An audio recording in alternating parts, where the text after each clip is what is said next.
Good evening, ladies and gentlemen, and welcome to the Vortex Racing Network's production of Monday Night Mayhem.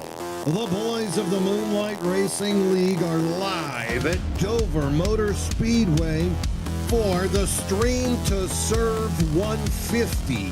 It's playoff time here in Season 6, and we are live at Dover. Big shout out to our sponsor here this evening, a fundraiser in honor of the Wounded Warrior Project.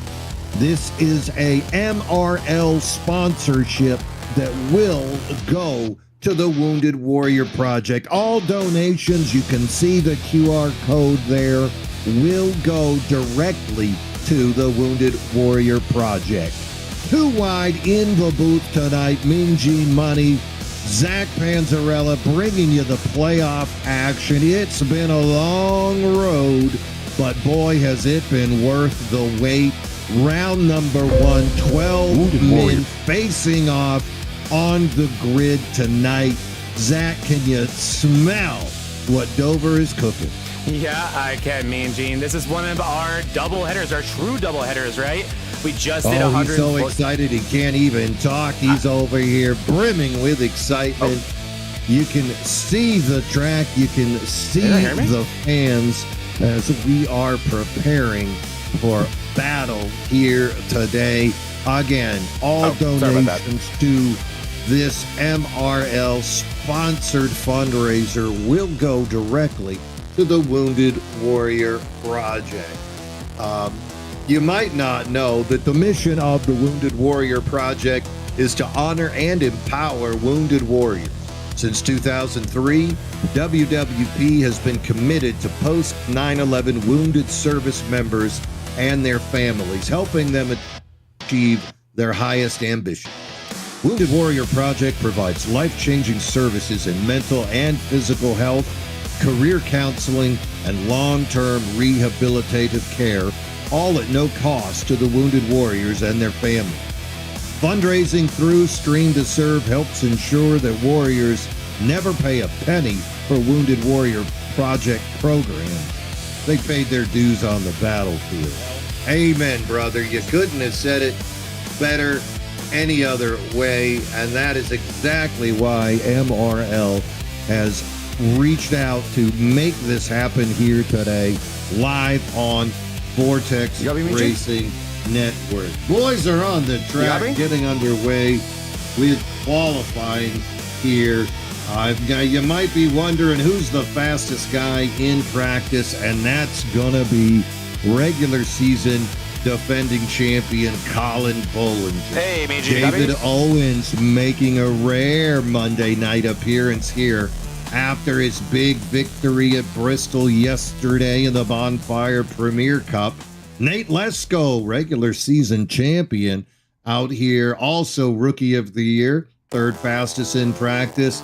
And then what's happening, Captain? Steve Lewis out there with the fourth fastest car on the grid in practice.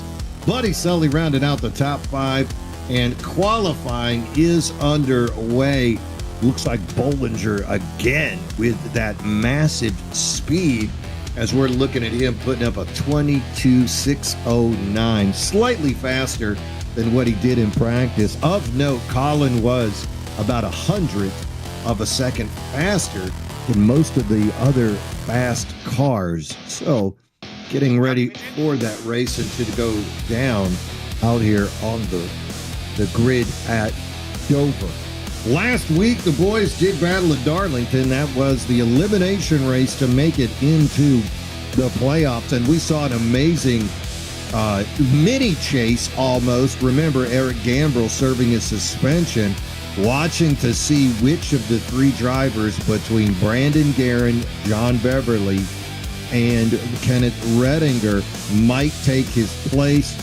Beverly needed an 11th place finish. Redinger Guerin to 10th, Redinger a 4th, and it was Kenneth Redinger coming through in the clutch, tying Gambrell, but with the tiebreaker going to best result on the season, we saw Redinger take that 12th and final spot for the playoffs.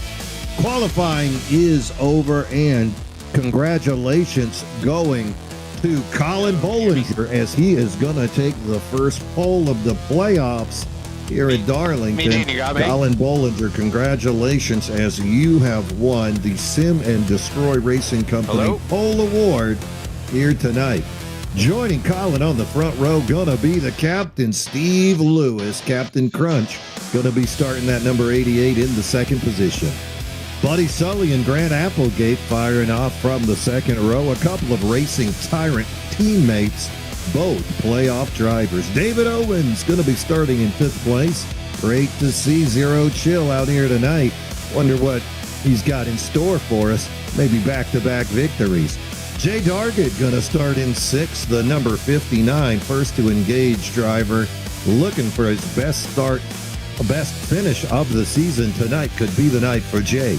Nate Lesko going to start his playoff run from the 7th position. Joining him on the 4th row, Ryan Holla, the number 41 playoff driver. Joe Volpis is in the 9th position. Wyatt Mickelson starting in 10th. Justin Parham firing off in 11th. Kyle Lynott, the Coloradian, going to be starting in 12th. Jay Stinson, 13th. Tony Iverson, playoff driver, in 14th. Kenneth Redinger in 15th, your final playoff qualifier. Kevin Kyle in 16th, Sim and Destroy Racing Team Captain. Lucas Alves firing off from 17th, with Matt Novella joining him on the 9th row. Eric Gambrell, back from a suspension, will be in 19th. John Beverly in 20th. The remaining drivers did not post qualifying laps. Jeff Herman, Zach Clausen, Jack Sanders, and Brandon Guerin. 24 drivers on the grid for today's opening playoff race in Dover. What fans are on their feet, excited for this opening match. The pace car out of the way as we see Bollinger take the green flag. Away we go. Oh, and there's a spin. Lewis loses it. Oh, Lewis, he spins, and there's a big old checkup. Multiple cars involved, but Louis, the captain, crunched himself into the wall, spinning the tires. Fans on their feet. Oh, that's going to be a flag, but not a checkered one, as we are under caution before half the field crosses the day. Can you hear me? Louis trying to make his way around the track after that amazing start there. Very, very sad to see that happen to the captain. Hopefully he will be able to continue. Remember, no fast repairs here today at Dover. 150 laps scheduled, which means the caution will come out on lap number 75, the completion of lap 75. Under caution here early on lap number 2 at Dover Motor Speedway, the Stream to Serve 150, brought to you by MRL and their donation to the Wounded Warrior Project. A couple of drivers are going to take advantage of this early caution, bringing it into the pits. Grant Applegate, most notably, but you can see others behind him that were involved in that accident now taking the opportunity maybe to get a little bit more fuel. Who knows what goes on in the mind of a crew chief and a driver when they're on a track such as Dover. 1 mile, 24-degree banking, long history at this track. You just saw an amazing race earlier here on the Vortex Racing Network as we brought you the DDI ARCA series, and saw Zach Panzarella with a pretty impressive run as he took the dub.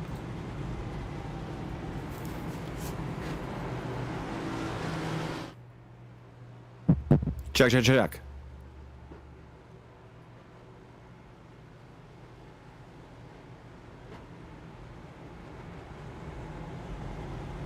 Come on.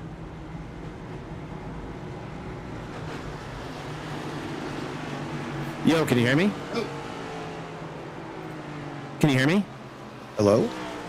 Hold on, I see you talking. Hold on. All right, can you hear me? Check.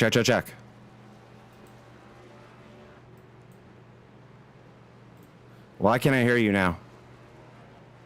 Are you talking?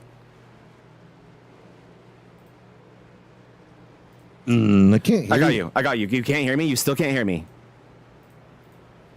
It's on your end. Can you hear me now? Word, Can you hear me now? Right on my mic. Check your messages. It's on your end.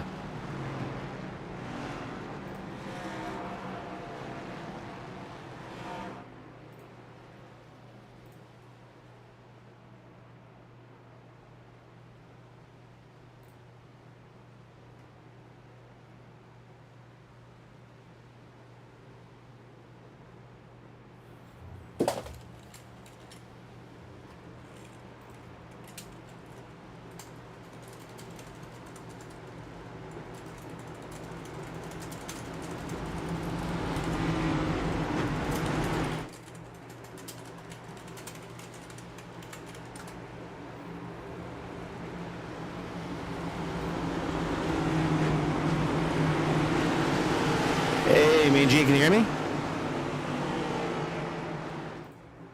All right, guys, can't hear Mean Gene Green flag, right green now. flag. We're gonna go green though. Colin Bulger leading him at green. Early spin on lap 4. We will get Gene in here in just a second. I'm positive of it.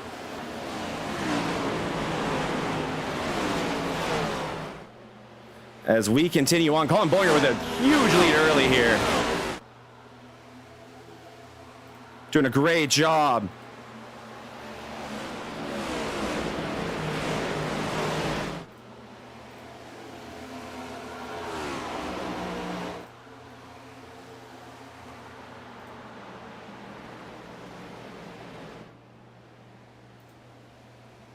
Got me, Mean Gene?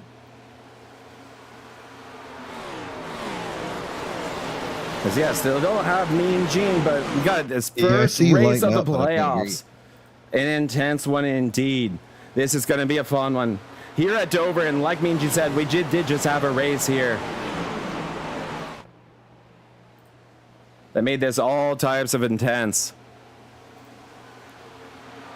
And Dover's such a difficult racetrack, and they're going to have 150 laps around here. Similar to what the guys had over in the ARCA series. They had 144, so going to be a very similar story over here in the Cup series, but a very different race car here that these guys are going to have to deal with.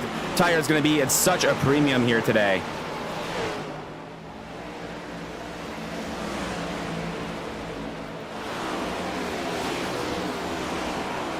Around these drivers go.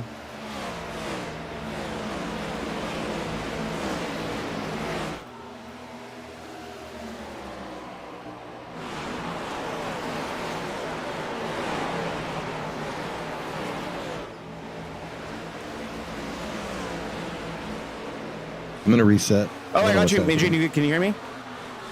Yep, I can hear you, Mean Gene, for what it's worth. But he looks like he's going to reset, then he'll be back as we continue on through this race. Bollinger leading. Owens making one of his appearances this season. He's currently running in second place right there behind Bollinger, about a half a second back. Lesko in third, Sully fourth. All those chase drivers besides David Owens, and you see Bulpus in fifth. Going to be so important to be patient in the early goings of this race, to hold on to those tires, not burn these things up early. We saw it in the DDI ARCA race that the guys who were patient on their tires, didn't burn them up early, were the ones who were rewarded for that. So this is going to be, I think, the story of this race as we go on. And you see that early spin really, I think, maybe spooking a few of these drivers. And now that we have a second, I'll see if I can find that for you guys, as Redinger was involved in that. Redinger, who snuck in these playoffs last second. Here is the early spin. The green flag. This is a restart here. As look, keep your eye. Oh my God! Right up front, Steve Lewis in the front row gets turned by Applegate, creates a huge chain reaction. Redinger involved in it as well. Gambrill involved, so some early damage for these guys. No fast repairs available to them this season, so that is going to be a huge factor as this race continues on. How about now? I got you, Mean Gene. You got me? I can hear you. Yay! I don't know what the hell that was, my friend, but who cares? It's only lap 13 at 150. Was I just talking the whole time and you were like, hey, hello? It was probably really, really funny on the broadcasting end, because it's me going, what the heck? Yeah. And you talking, doing your job very professionally, and yeah, me trying to figure it out like a person with their like a chick with their head cut off. But I did just show the replay of that first that lap 1 incident we saw. And it looked like, yeah, Louis, right? Did he qualify on the outside row there and then just maybe didn't go? Yeah. It looked like he spun his tires, went sideways with the wall. Makes sense. I mean, you almost saw in the DDR MRL ARCA race, it's really hard to tell, me and Gene, in that, especially that initial restart going off the flagman, if you should use first or second gear, and maybe Louis choosing wrong there.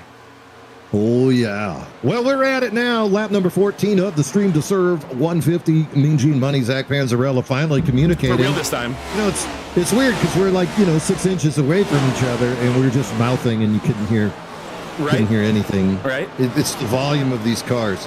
Colin Bollinger with a very nice lead out front. You could see David Owens trying to chase him down about 0.7 of a second, separating the two. Nate Lesko behind them. He's got a new paint job. And then Buddy Sully, a faster Buddy Sully. Remember, he said last week about the new drivers, he ain't scared. That's that season 3 champ. Now trying to prove he's got what it takes out here on this 1 mile oval of Dover. Daytona, Phoenix, the next 2 races in that first round, Zach. So you really want to get some points here before that wild. Yeah, it's kind of funny to call Dover probably the most, I guess you can say, predictable, the most in your own control race of the season. But I mean, I think that's kind of what it is, Mean Gene, right? Like, this is your best opportunity to kind of have a straightforward race that is more in your control. So much can happen at Phoenix. I think that's where you'll see even more strategy come into play. And yeah, Daytona is Daytona. I don't think we have to say a ton about that one.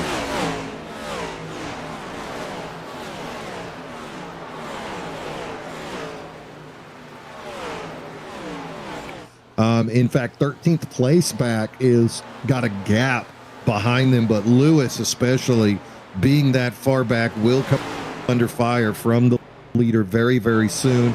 And then we see the 43 Chevrolet of Zach Clausen has been put into the pits. He's been living there for a while. Not sure if he was part of that early accident or if he had a household accident that took him out of the race. But right now, the 43 he's still online, but he ain't running. Colin, now that gap closing just a little bit. You can see last lap Owens was about a 0.17 of a second faster than he was. Both those cars pulling away from the 3rd and 4th place cars of Lesko and Buddy Sully. Jay Dargett in 5th, having a little battle back there with Joe Volpis. Volpis so dominant in most of the series that he's racing, but this hasn't been that way here. Monday Night Mayhem, very, very stacked with talented drivers, and Volpis just hasn't had the ability to dominate the way we've seen him do in trucks or even on the Premier Cup on Sunday. This is a stacked field. Ooh, yeah, and then you see Volpis nearly missed the corner there on the exit at 2. You're going to see a lot more of that, Mean Gene, as this run goes on. It's always fun when the ARCA series and this Cup series line up at the same track and we get to see the differences and more often than not the similarities between the way the track drives the 2 different race cars. But like we were alluding to, yeah, Volpis has been so dominant pretty much everywhere besides here. And yeah, it all is about how top heavy this league can be and just how much talent is in here all the way down to, I don't know, 15th place at all times. Yeah. Right now, Volpis, yeah, dealing with Dagger in 5th place. Dagger doing a great job navigating his way around Dover here. And then just to add even more complicated things to this, yeah, how about David Owens, a part-timer this season, shows up in the first race of the playoffs and immediately puts himself in the conversation, running in 2nd place at one of his favorite racetracks. Look, David Owens, this is a perennial playoff driver, a threat to win on any track, whether it is an intermediate, a super speedway, a short track, a road course. This is a guy you're going to have to deal with anytime you're on the track with him. So David didn't get to run Monday nights, had some off-track obligations that had to be handled. Right now, though, we are lucky enough to see that number 8 out there battling. You know, this might be his first taste of getting to see a Nate Lesko, getting to see a Ryan Holla. So very exciting for him to be out there with those guys. Speaking of exciting, it's getting real spicy here. Dargert and Parham right here trying to figure their way out around here, and we are on lap 26. We've stayed mostly green. We got a caution with, I don't know, 5 feet into the race, Mean Gene. So these tires are pretty much the way they would be otherwise. And there's Grant Applegate, Mr. Kyle Larson running that line. And man, wouldn't think that would work at Dover, but here we are in next gens, and almost anything is possible in a next gen race car. And that top lane may come in, and if it does, Mean Gene, my assumption is it won't quite be, you know, that wrap in the top like that Larson like we like to call it. It's going to be a diamond. Well, I agree with you. You're going to have difficulty on exit. Right now, though, I'm enjoying watching what's happened. Applegate, remember, he pitted on lap number 5 feet on that caution. And now look who's right ahead of him, Jay Dargert. These are a couple of guys. They've exchanged words a few times. You saw Dargert with that hard block on him 2 laps ago. Applegate's moved up through the field after pitting on lap number 5. And look at Dargert. No room for Applegate. Pushed him up there, and finally Applegate has to hit the wall as Dargert went for the pinch. Yeah, he did, and that exit closes up so quickly, as you saw behind them, Lanai and Iverson going at it right there.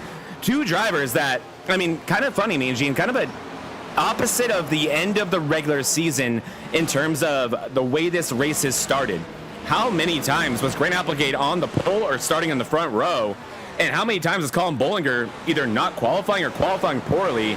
Flip that table today. Colin Bollinger puts it on the pole, I believe, for the first time this season, and he has run away with it. He has led the most laps we have seen him lead in a long time, and that includes the 3 races he won, as he is in early control of this race. And then Grant Applegate and Tony Iverson. Well, Iverson has had a relatively rough qualifying season, Mean Gene, but Applegate is not. This is unfamiliar territory for Applegate, and I mean, I think you and I know this all too well. This is when the races tend to unravel for Grant Applegate, when he loses that track position. So this is not how he wants to start the race. No, and I wonder, though, if that was a calculated move on Applegate's part to pit on that caution, immediate caution, if he was thinking to himself, I'll take fuel. I'll take a little fuel here. That'll give me an edge. It's going to be a long race. There's probably going to be some cautions. Why not get that slight advantage over my competitors, and maybe I can cut through this field? Well, guess what, Grant? You got some serious names ahead of you. Playoff drivers. Ryan Holla, Joe Volpus, Buddy Sully, Nate Lesko, multiple league champion David Owens, and Colin Bollinger. So you've gotten as far as you're going to get without battling hard, and now you got your hands full with the rest of the guys. But you're right. Grant Applegate, 3 poles on the year. So he's more of a guy used to being in the front, cutting the air with, you know, having a clean run. Now he finds himself chasing guys down. But his ability to use that outside lane as good as anybody on the track, I think will behoove him. But you're right. That diamond is much more attractive than trying to ride that rail all the way. Yeah, especially with that brutal exit that just seems to sneak up on you, and we'll be talking about that all day, I'm sure, so we don't have to dwell on it too much right now. David Owens under attack right now from Nate Lesko, and I love what you said earlier, Mean Gene. I don't think David Owens knows a Nate Lesko. I'm sure he's thinking, who the hell is this guy? That was not Conor McGregor. I know where you were going, Colin. I know where you were going, McGregor. Yeah, that's literally what he's doing right now. He's going, what the heck? I'm not used to anyone being as fast as me. Welcome to 2026, David Owens. This guy his name is Nate Lesko, and he is no slouch. No, Nate Lesko. He's one of the guys working with that Fish Speed Brakes team. Big shout out to Jordan Fisher and the Fish Speed Brake boys for all that they do. League season-long sponsors for the league is Jordan Fisher and Fish Speed Brakes. If you don't know about them, well, you should take that advantage now. Check them out on Discord. Great opportunity to get faster for anybody. Meanwhile, Lesko looks like he's ducking down. He's in a drag race. He does have the apron, but we know that David Owens is the kind of guy. We saw him riding that second lane at Bristol to a victory, and here he is showing that same ability to just use that second lane. No diamond for him. Funnily enough, Mean Gene, we can inverse that situation we were just talking about. You know who Nate Lesko doesn't know? He doesn't know David Owens. He's probably thinking, how on earth is this guy holding the top at Dover driving on my door for 3 laps now. Well, you don't know David Owens. I don't know if there's a guy on the planet who is more capable of doing what Owens is doing right now. This guy has line flexibility like nobody in the world. He is just so good at being able to adjust his car, but Nate Lesko gonna win this battle, and we are close to pit stops, Mean Gene. So it is time to start thinking about the grand scheme of this race. And let's real quick, you did such a wonderful job on that pre-race. So just to clear up a few things while I had my head cut off. On the bottom right is that QR code that Mean Gene was talking about. If you'd like to donate to the Wounded Warrior Project, just go ahead and scan that QR code on the far right. That would be wonderful. And then also, Mean Gene did a great job of setting the stage for this first race of the playoffs, but you guys didn't get to see it. So let me pull that up super quick. This is the situation. Let's focus on that top 12 there, Mean Gene, where it resets at 2,000. So Lesko coming into this race with the advantage. Yeah, Nate, regular season champion, gonna have that up top ability. Grant Applegate, Joe Volpus, Colin, Tony. Tony still hunting for that first championship, multiple Final Four driver. Let's get a fast rookie in there, Wyatt Mickelson, Matt Novella, Buddy Sully, Steve Lewis, Jay Stinson, Ryan Holla. Great playoff group right here. And then Kenneth Redinger. Remember, he did move into that spot with the loss of Nick Mills. Yes, he did, and that was a big deal. And Redinger coming into that early misfortune, he was beyond Steve Lewis, also a chase driver. Kenneth Redinger being involved in that wreck was a massive, massive story, Mean Gene. And Redinger is another guy that I guess you could say similar to Iverson. He just doesn't qualify very close to his true speed, to how good he is. I think it's oftentimes when people end up saying, where did that guy come from? Yeah, his qualifying speed just isn't often indicative of how talented and how good Redinger is at putting together full runs, but you were seeing that passenger side of that race car. That thing does not look good, Mean Gene. So Kenneth Redinger, due to his qualifying and where he was in the field, already working from behind, coming into these playoffs in the worst position, 12th place. Yeah, Kenneth, no poles on the year, does have the one stage win. But if you look at his top 5s, he's got 4 of them, which is equal to a Jay Stinson, equal to a Buddy Sully, equal to a Tony Iverson. So Kenneth, plenty of speed here. We see him winning in trucks. We see him winning in ARCA. So it's just a matter of time, I think, until he busts through that door. And this is a track he's good on. Maybe he can get through the issues of the damage that he took from that opener. Lap traffic is becoming an issue now. You can see Bollinger trying to work his way around the commish. John Beverly is in that 01. Nice crossover by Bollinger. He used the top there. He did that diamond to give himself that huge run. One thing to remember about this, Mean Gene, too, about this track specifically, look at this angle right here. It will really show it to you. If you diamond that giant uphill, that giant banking, you know what that becomes? A giant downhill that you could ice block down. And that's what Colin Bollinger did right there to get that behemoth run on Beverly to where he had him cleared before they even entered turn 3. That is how you were going to negotiate your way around lap traffic and not hurt either one of you. Bollinger is going to do the exact same thing here on the 25 of Jack Sanders, about to put a champion a lap down. And look who is next up for Bollinger, Mean Gene. Yep, playoff driver Kenneth Redinger. Jack is going to fight back. The Colonel battling hard. Good push. But you can see right down there on that apron, pinch and doesn't pinch. Colin gives him all the way to the wall pretty much to get through. This is going to slow Colin's advance, though, as he cannot.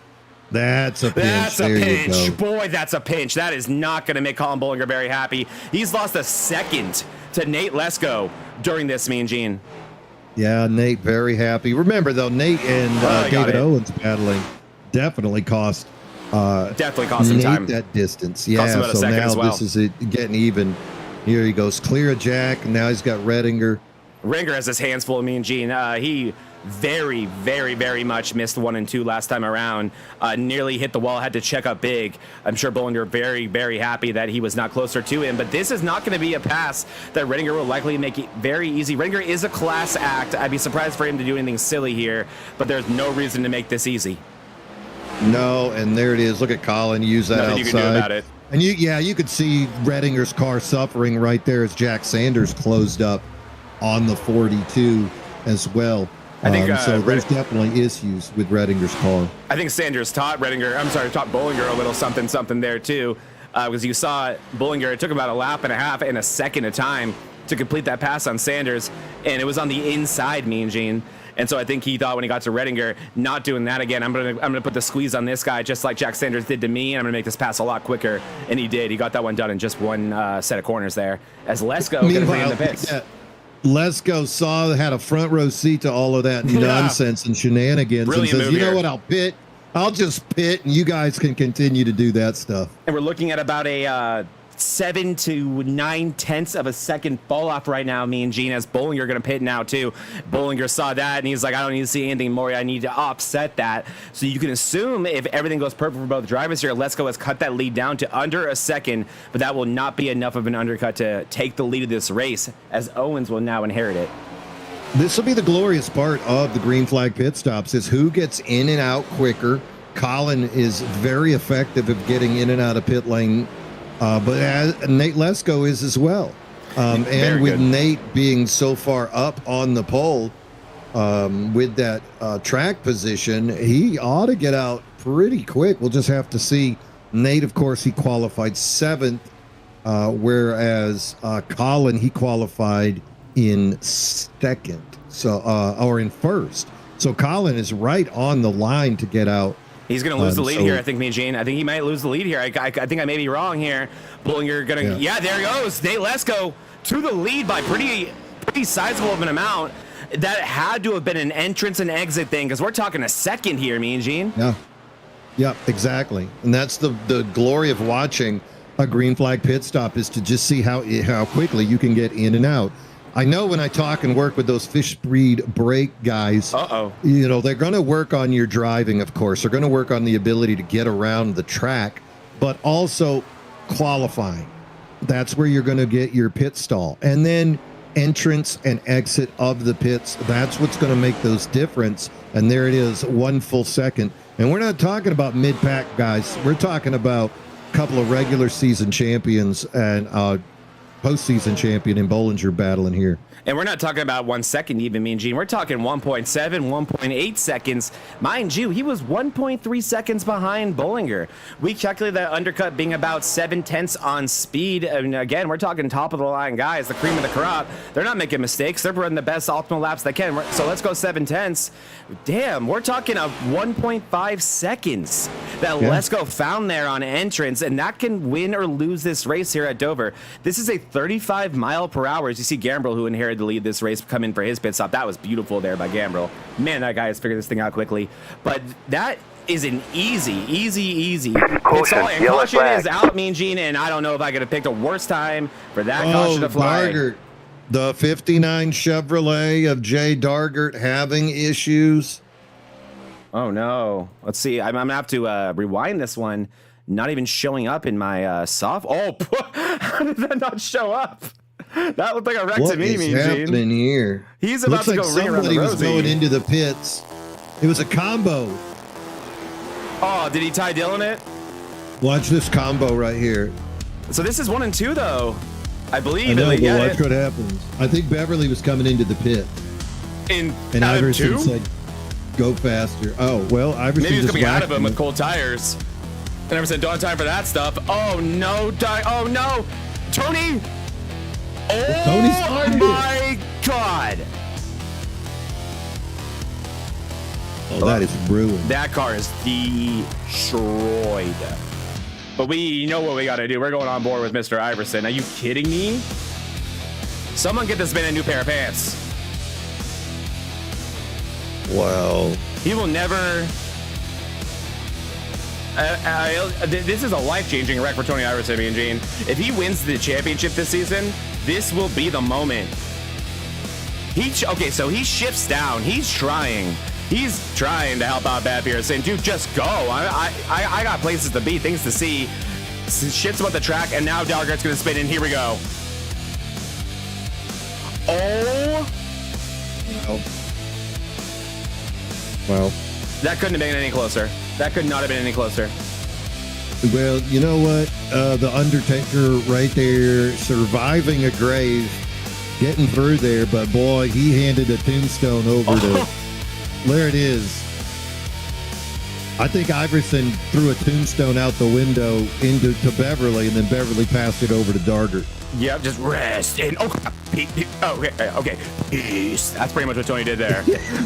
Yeah, he had a deep swallow. Yep. Oh my word! So the 13 bumps into the 0-1 of John Beverly, makes contact with Dargert. Dargert comes down the track into the infield wall, ending his day. He's down there. Maybe he's getting it repaired. I can't tell. No, look, he's past the. No, he's past the stall. He's just there.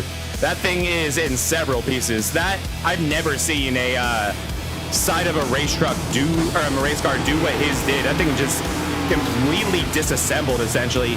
One guy that we have not talked about enough today that I have been my picks still to win Daytona, but I thought this was going to be a big one for him, is Wyatt Mickelson, and he was in that lap 5-foot caution, me and Gene, and Wyatt Mickelson has been working from underneath since essentially before this race started for him. I don't even think he crossed the start finish line yet, and that is such a shame. Now, look at this field now. On my camera, I'm showing 7 drivers on the lead lap. Oh my God. The lights Sanders are off stayed that out. pace car. Sanders stayed out. That's why. What a psychopath. Yep. So Jack stays out he to pit pit on lap the 2. entire field. He pit on lap 2. A lap down. He pit on lap 2, Mean Gene. Who's he helping here? Who's his teammate? I think he's helping VRN here.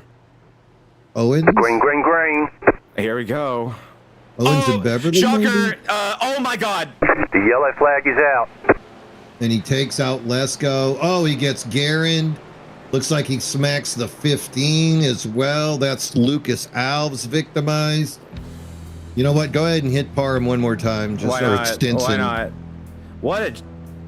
Oh, I should probably just Let him move. I should probably just bite my tongue right now. I really don't have much to say. Why?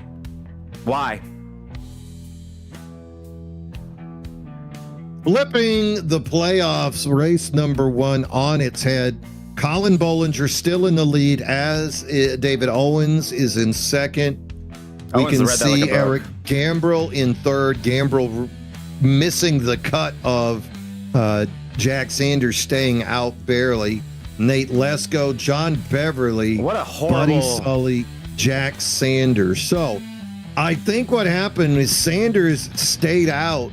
Yeah, this is a guess. On 50 lap old tires, Mean Gene. To help Beverly and what? Gambrill, because they're all in Discord together. But weren't they a lap down? That trapped them a lap down. Why is this like funny? No, Beverly and Sully stayed on the lead lap when that happened. Watch here, Mean Gene. Watch the lack of trust that David Owens and Novella have. The second this thing goes green, before he even spins his tires, watch how they immediately are already predicting how this is about to happen, how this is about to go. Look how angled they already are, already ready to go right, and they knew this was going to happen before it even did. And then look at that. No, Owens and Novella, they know what to do. Wow, so Sanders right into Lesko. And then, Mean Gene, the lack of holding your brakes by Sanders after this is inexcusable. What the heck was this? This right here. That. Oh, well, he got pushed. Come on, man. It's Stinson. Oh, my. Really, really frustrating wreck from a past champion there. Lots of carnage on the track. We're going to have to wait. And there it is. Nate Lesko immediately taken out. He has parked it. No taking freaking it over. way. What a... Oh, and I can't minimize on my screen. I can't minimize. Oh, I got an update. No wonder. I can't minimize Discord. That explains. Okay, your Discord screwing up for you too? Well, I have an update on my computer. I don't know what it is. I think that may have been a problem for our initial issues. Blame Discord. Because yeah, there's a lot of other things I want to say right now, man, Gene. That is not what you want to see to start these playoffs. That is not. Is Jack Sanders? He's not in the chase, correct? No. I don't understand that. I'll leave it at that. Selfish to say the least. And then you got to be so aware of your situation. You're on 50 lap old tires. Your tires are going to spin. You got to be aware of that. You got to predict that type of stuff. And instead, Nate Lesko out of this race, the rookie of the year, one of the guys who looked to be a contender, regular season champion, out of the race for pitting when he should have, doing the restart the right way, and now what does he have to show for? He's parked in the pits, as is Redinger, because we've had some disgusting restarts here today. Let's hope that we can get this thing a little bit cleaner. Oh, there's a lot of discontent. I don't blame them, Mean Gene. I don't blame them one bit. I'd be furious. Yeah. I don't know what is going on with my Discord. It just will not open. Mine, like when I open it, it just wants to go in like a different window. It closes. I'm sure you're seeing it. It like closes everything else. It's so irritating. I'm just glad we got to figure it out for the time being. All right, pace car. Well, we are under caution here on lap number 64 of the stream to serve 150. This race, of course, a fundraiser by MRL in support of the Wounded Warrior Project. You can see the QR code down there at the bottom as we go back under green. Colin Bollinger leading him into turn one. David Owens, two fastest cars on the track all day, but now we see Eric Gambrill. Grant Applegate is the first car a lap down. You can see Applegate. He's that purple and gold Red Bull number 14. Only 7 cars on the lead lap, so this is going to be very interesting. Beverly to the wall on the inside. Beverly misses 4. Hard into the wall goes the 0-1. Likely some damage there.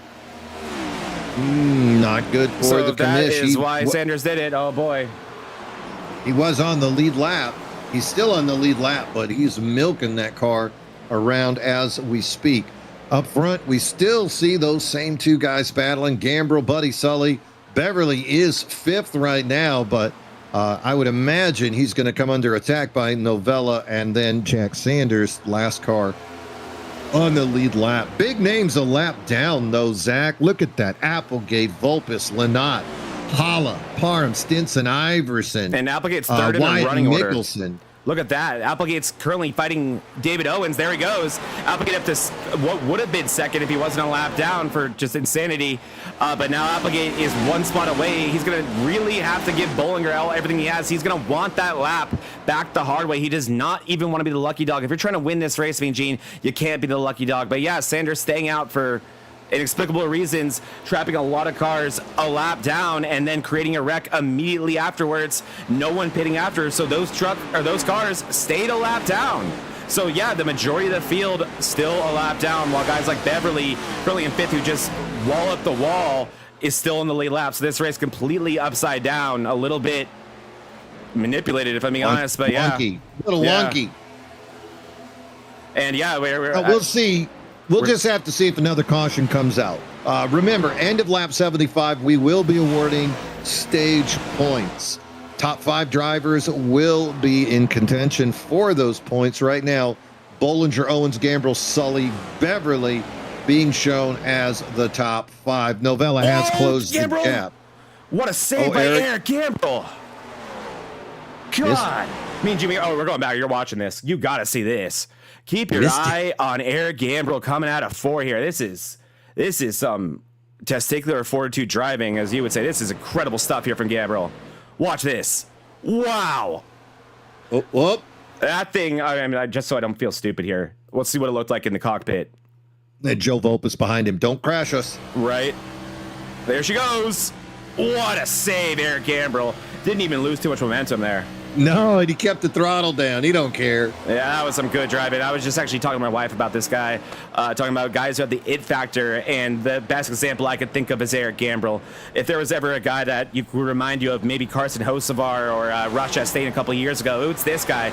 And you could look at that as a negative thing, saying, oh, wow, so the guy who gets on everyone's nerves? Yeah, maybe, but also the guy who's so damn fast that he's up there, able to get on everyone's nerves. And what I think should be making everyone so nervous, and we're seeing it right here, Mean Gene, he has recently figured out the long run. And I don't think anyone wanted to see this young driver figure out the long run. Tires much big factor here than the Xbox console, where he was so dominant. Now figuring it out here on the PC platform. The 77 of Gambrill holding on to 3rd. He's got a lap. Joe Vulpes behind him. Vulpes, second car, a lap down, but about 2 seconds behind Grant Applegate.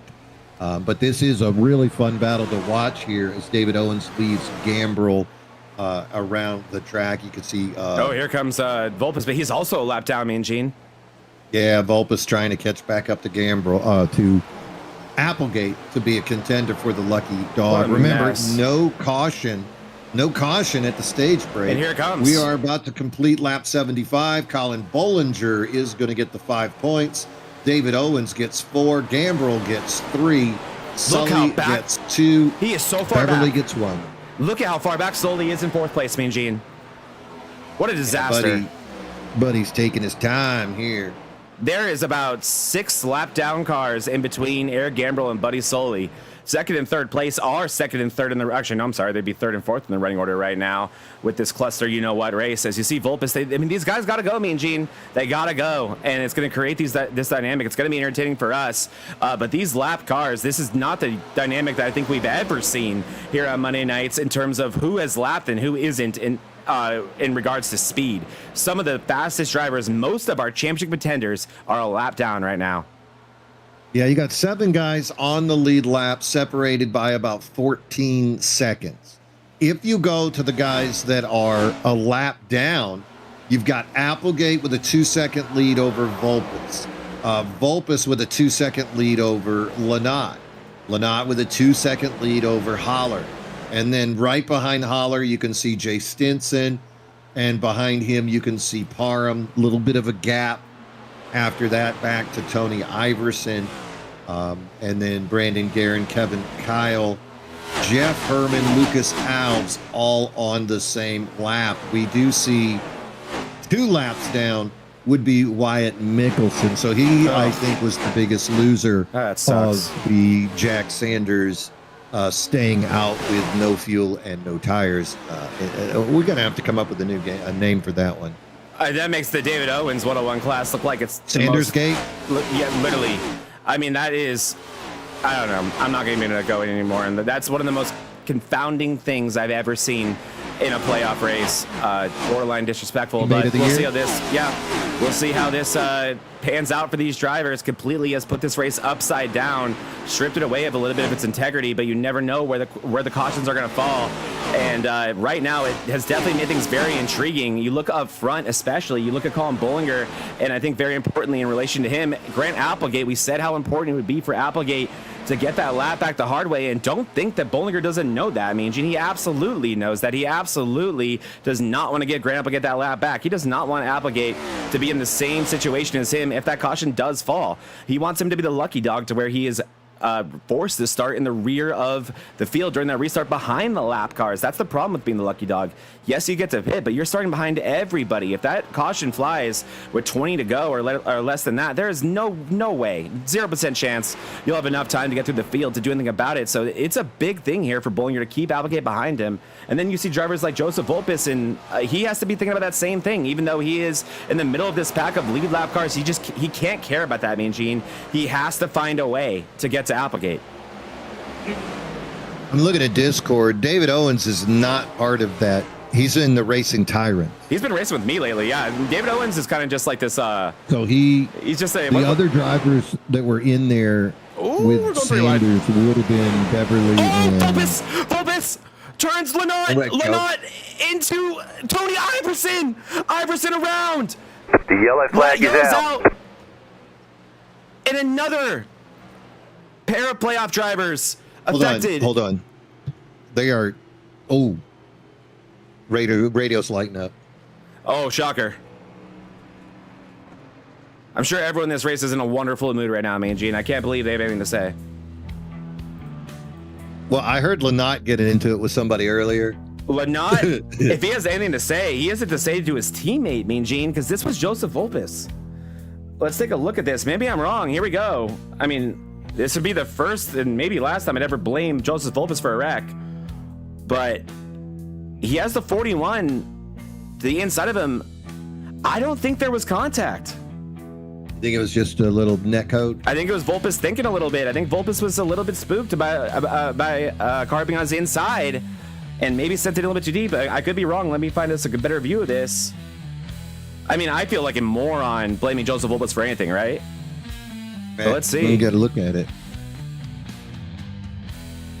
See Volpus in the middle. Keep your eye on the 98. No, he sees that 41. I think he gets a little bit spooked, and he goes in too deep. That's into Lynott. Lynott did not squeeze him. And now Lynott in that 5-digit race car. Really not much he can do.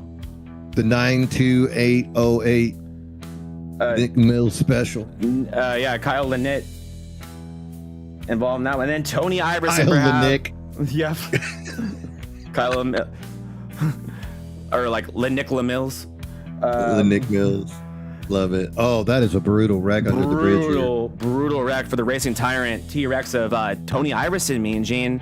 This, to me, again, this felt like the straightforward one. And if there was ever a driver who needed a straightforward race, it was Tony Iverson.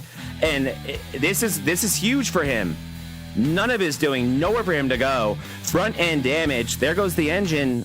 And then let's just make a bad situation worse. Let's make sure that front end's destroyed with one more hit into this inside safer barrier. And then let's get the left side done too.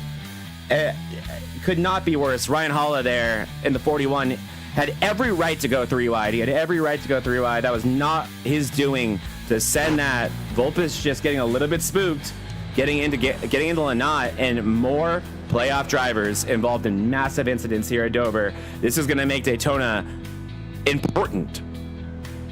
8 cars on the lead lap after that incident. You can see Grant Applegate did get the lucky dog. He got that wave around, so he will be the 8th car that is on the lead lap. He's going to be way back. Yeah, he'll be like 16th line. Ambrose takes. He pulled a Jack Sanders. Why?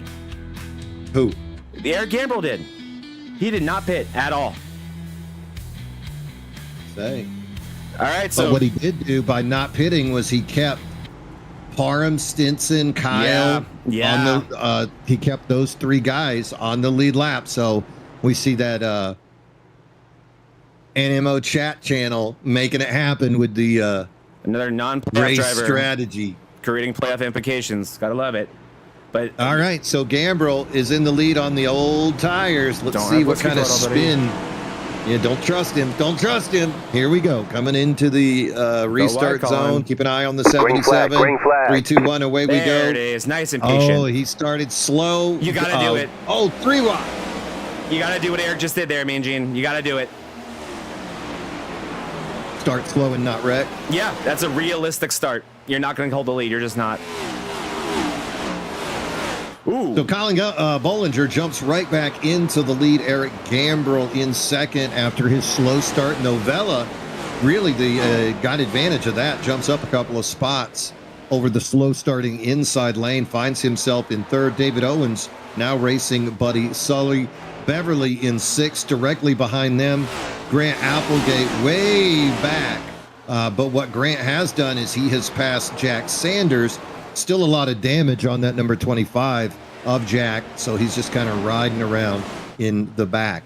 You know what I kind of like about this? On that lead lap. Okay. Now you see the battle for the lucky dog going to be the 99 of Jay Stinson, and he's got Volpus and Kevin Kyle doing battle directly behind him. Ooh, that was a hit. Big hit. Was that? Looked like Joe. Yeah. Or was it the 98 of not Parham, but Stinson, maybe? Yeah, Stinson's 99. Yeah, I believe it was the blue car of Stinson. I mean, yeah, it was. No, it wasn't. I'm sorry, it was not. Was it Herman? No. Is Kevin Kyle in the blue car today? It was Kevin Kyle, Mean Gene. That was Kevin Kyle with a massive hit on the outside wall there. And this is not Darlington, my friend. This is, you don't get Dover stripes. You get Dover dents. I saw a hit on another car. It looked like Joe Volpus made a pass and made a little contact. Well, I mean, that would sound like Volpus here today. I'm just going to be mean all day aggressive. Today. Meanwhile, Tony Iverson in the pits for an extended stay. Unfortunate day for the Undertaker as we see our second playoff driver going down. At least it's a lot of them, you know. We got Lesko out. We got Iverson out. We got Redinger in a bad situation. Lewis. Yeah, Lewis out of here. In a bad situation. Volpus not putting together a good race right now. He's a lap down. So, man, the last thing I would want is for this thing to be just completely stripped of its integrity out of here in Dover, a race that should be anything but that. So I guess maybe it's a blessing in disguise that this race has fallen apart for so many playoff drivers. Yeah, and there are 3 races in this first round, so more pressure on Daytona and on Phoenix. Lap number 94 of the Stream to Serve 150. Again, if you want to be a part of this fundraiser, you can see that QR code down there on the bottom right-hand corner. All donations will be going through Stream to Serve directly to the Wounded Warrior Project. Also, MRL will be donating $100 to the Wounded Warrior Project in the name of today's winner. So go ahead, join the event. Take this opportunity. Every penny, every nickel, every dime counts. You know what that? Want to send a little bit of money that way. You know what the $100 is, Mean Gene? It's this. It's the Mean Gene money moment. Remember it is plenty Throwback. of money. Throw back to that. Also, you want to be a part of the Vortex Racing Network action, go ahead on YouTube. You can see that little clip button. You see something that you like, go ahead and whack that click. Oh, just like Herman whacked the wall. hit. Yeah, or was that Clausen? Yeah, I think that was Farmer. Yeah, you are correct. Go ahead and hit that clip button, and it'll pop up a little title, and you can put a title on there and send it right to the Vortex Racing Network team, and our social media mogul, Kevin Kyle, will get after that. And you can see your clip. Uh-oh, Mean Gene, Volpus again. Oh, what is he doing? Oh! Caution, yellow flag. At least he locked it down. I mean, I don't know if he had a choice. There's not very much left of that 98. His race is over. Oh, that front right tire not turning. What? Who is driving that 98, and what did he do with Joseph Volpus? Because Mean Gene, I mean, I caught this one late, but I'm going to go ahead and make an assumption that this was on the 98 again. Let's see.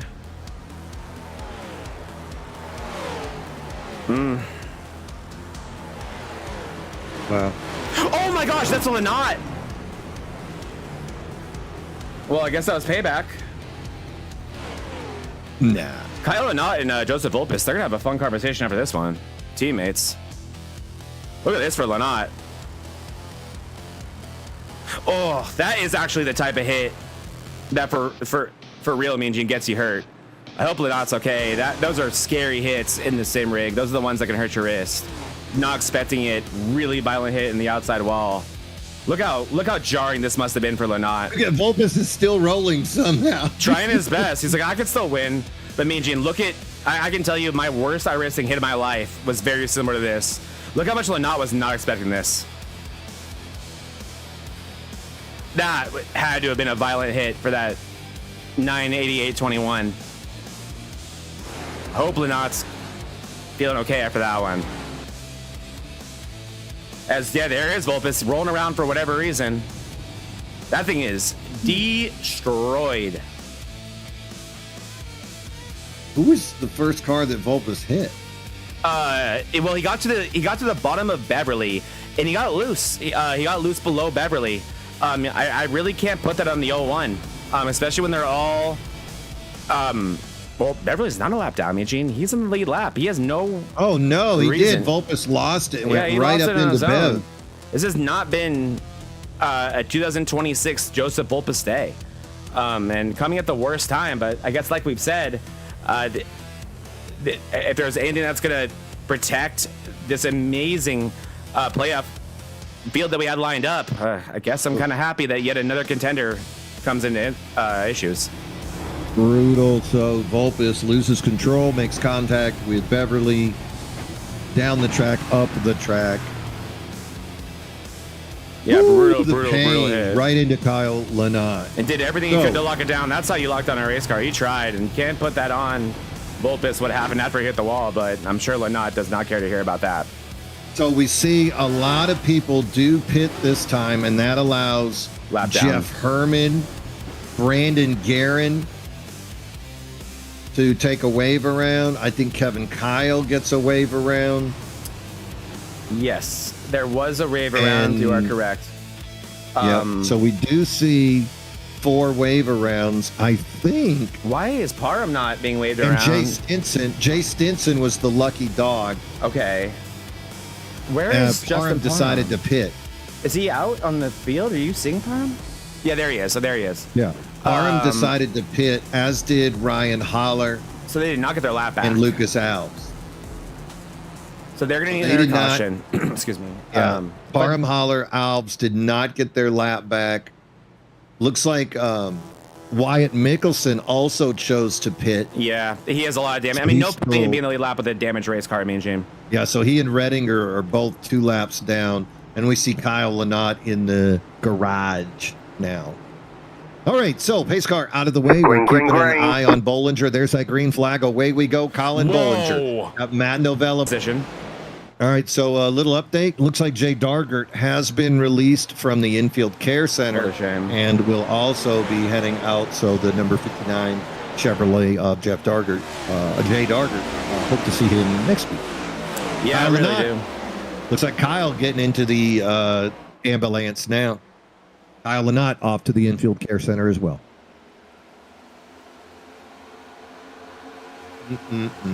So we are lap 104 of a scheduled 150 laps. 13 cars on the lead lap. But you can see just how off pace Joe Volpus is with that can't believe he's been damaged out here, man. car. Trying his best to keep it rolling. Last lap, Joe Volpus 25.58 compared to Colin Bollinger's 22.98. I think your new Tacoma could compete with that. Hey, you watch it. That thing You looks watch out. like, oh boy, that race car looks terrible, Mean Gene. I mean, hats off to Volpus for even being able to limp it around here. But I mean, I get why he's doing it. He's only still 1 lap down, and with how just out of shape this race is, yeah, if you can limp it around, I get it. There's only 45 to go. Mm-hmm. We may be done bidding. Oh, check it out. Grant Applegate has overcome Sandersgate. Oh, Applegate overcome Sandersgate to find himself I in like that. second place on the same fuel and tire strategy as Colin Bollinger. So Whoa! we got a couple of championships. Oh, David spin! Owens. Oh, Owens into Gambrel. Owens still going around. How is Volpus? What a save! Unbelievable. He was spinning David on Owens. entry. That was the R2D2 scream right there. I hate not having my soundboard. Oh, I mean, we know Kevin Kyle's clipping that. Hi, Kevin. Yeah. Mijin, Yeah, you have to really. see what I just saw. You have to see what I just saw. He was spinning so damn early. You won't believe this. Okay, so this is 3 and 4, I believe. Yes, it is. It's now we're going to 1 and 2, and just keep your eye on the 8 of David Owens. Are you ready? So, okay, about where this pit road ends on your inside, he's going to be out of control. Look at this. He's spinning. Yep, there it is. Gambrel has no idea. This is not an Owens. So Gambrel's like, what the hell just is going on right here? They get together. Let me get us a better camera angle here. Owens is still spinning. He is, nothing has changed. Even though he hit Gambrel. And now look at Buddy Sully. He has a lot of decisions to make in this moment right here. What is Buddy Sully going to do? And Buddy Sully elects to stay in the middle. Owens somehow, some way, saves this race car. And he doesn't even lose that much pace. Watch this. Nope. Stinson What gets a by G. him. Yep. And the lap car of Mickelson gets by him. I mean, I missed David Owens, me and Jane. Oh, he's got some skills, baby. And you That just was saw fun. him on full display right there, David Owens. You know, to be fast, you got to be on the edge of destruction. And that's what we saw. The tires got a little bit wiggly, loses it, gets an assist from Eric. You know, Eric kept him from going off pace too far. Always nice to have a And, second wall. Yeah, it is. He was the second wall there. And I think Gambrel may have gotten away with it too. I'm looking at his passenger side, me and Jane. It looks fine. Well, and he's got to be happy that the next car behind him, Buddy Sully, a little bit off pace. Wondering if Buddy is trying to save some fuel to be tricky about this thing. They last took fuel on lap number 99. I think you can make, what, about 40? Yeah, I'm really curious about that because somehow, some way, me and Gene, I think we have stumbled upon another fuel mileage race. Going to be interesting. Hopefully there'll be another Ryan Hall, opportunity for guys to take fuel. There's Joe Volpus coming out of the pit. He's struggling. I mean, Struggling at best. he could win it, me and Gene. He might win this race. And Ryan Holla, He has his hands full, and he has all day, but he did a wonderful job gathering up at a 4 last time around. But boy, oh boy, is he holding on. And just such a cluster, you know what here, Mean Gene. No one really, honestly, racing for position out here. It's all just for long run stuff or grand scheme stuff. Like Wyatt Mickelson right behind this group is the best example. That 51, 2 laps down right now, finally has a healthy race car underneath him, which he very much deserves, right? Like, stupid that Wyatt Mickelson has had to deal with this day that he has, but he's got to go. He's got to try to get one of those 2 laps back any way he can. So he's got to race these guys like it's for position. Yep, that 51 playoff driver, rookie driver in that Chevrolet, just got caught on that first incident and ended up being 2 laps down. And him and Owens getting to know each other. Back into the pits. Do they know each other? Time. Do him and Owens know each other? No, they're new. So this is fun too, because he learned today, and now Wyatt did not like that. Here comes the crossover from the 51. Oh, they're racing, Johnny. They're racing. Oh, they are. And Minji, if you ever want to talk about fish speed brakes and what it can do for a driver, I think Wyatt Mickelson has to be the best example. Besides, Jerry Rose is a fun one. It's fun to watch a driver go from mid to backpack to DNFs. Yeah, right. To top 10s, top 5s. Top 5s. That's really, really fun to see. But I would venture to say that the step up from top 5s to top 10s, where Jerry Rose is now, to where Wyatt is now, to being a contender, to being a race-winning car, race in, race out, no matter where we are, that is a more difficult step to take up. And Wyatt Mickelson has done it with the guidance of Jordan Fisher. And this is the guy that I think has the most hours underneath him in terms of being coached by Fish Speed Brakes. And boy, oh boy, is it evident. Another guy that just came under Jordan Fisher's tutelage is Tim Darby. Yes, and he's also going on that Jerry Rose trajectory of, I think we're going to get very used to seeing Tim Darby in the top 5 and top 10 pretty much everywhere we go very soon. Sixth. He qualified 6th at Bristol on Sunday. That is nothing to sneeze at. No, that was good. Meanwhile, look at this. Side by side with David Owens behind you waiting for you to blink. No longer teammates, too. Remember, Buddy Sully, David Owens were teammates last season. No longer. David Owens going to be the meat in the sandwich. They're back. Oh, they're back. So, yeah, he is being a racing tyrant. He is being a tyrant, Mean Gene, so I guess you're right. Oh, man, we missed David Owens. I'm not sure how much these drivers did. And who is that right in front of him? Is that Holla in the 41? That is Holla. Wherever there's been some just absolute destruction and just the most difficult racing you've seen in your life, Ryan Holla is nearby. Ryan Holla is the second car lap down. Oh, make it a third as Jack Sanders finally succumbs to the leader, Colin Bollinger. He's right there. He is very damaged. 10 cars on the lead lap. So we take a look. Sanders, though, he's got about a 5-second lead over Parham. Parham has about a 2-second lead over Ryan Holla. So Parham and Holla trying to give chase now that Sanders has gone a lap down. Lap number 122 of our scheduled 150, as the fuel gauges suddenly become a very interesting story, wondering how far these guys can push it. And at that point, if you do come in, what kind of tire strategy might you have? I would say none or right sides at best. Yeah. Applegate in pursuit of Bollinger, about 1.3 seconds behind. Matt Novella, this guy has had a very quiet race. We haven't really mentioned the 56, but he's had himself a few podiums, has Matt Novella. So we're just waiting to see if he could get close enough. Novella with 4 top 5s, 6 top 10s on the year. He was 7th in points during the regular season.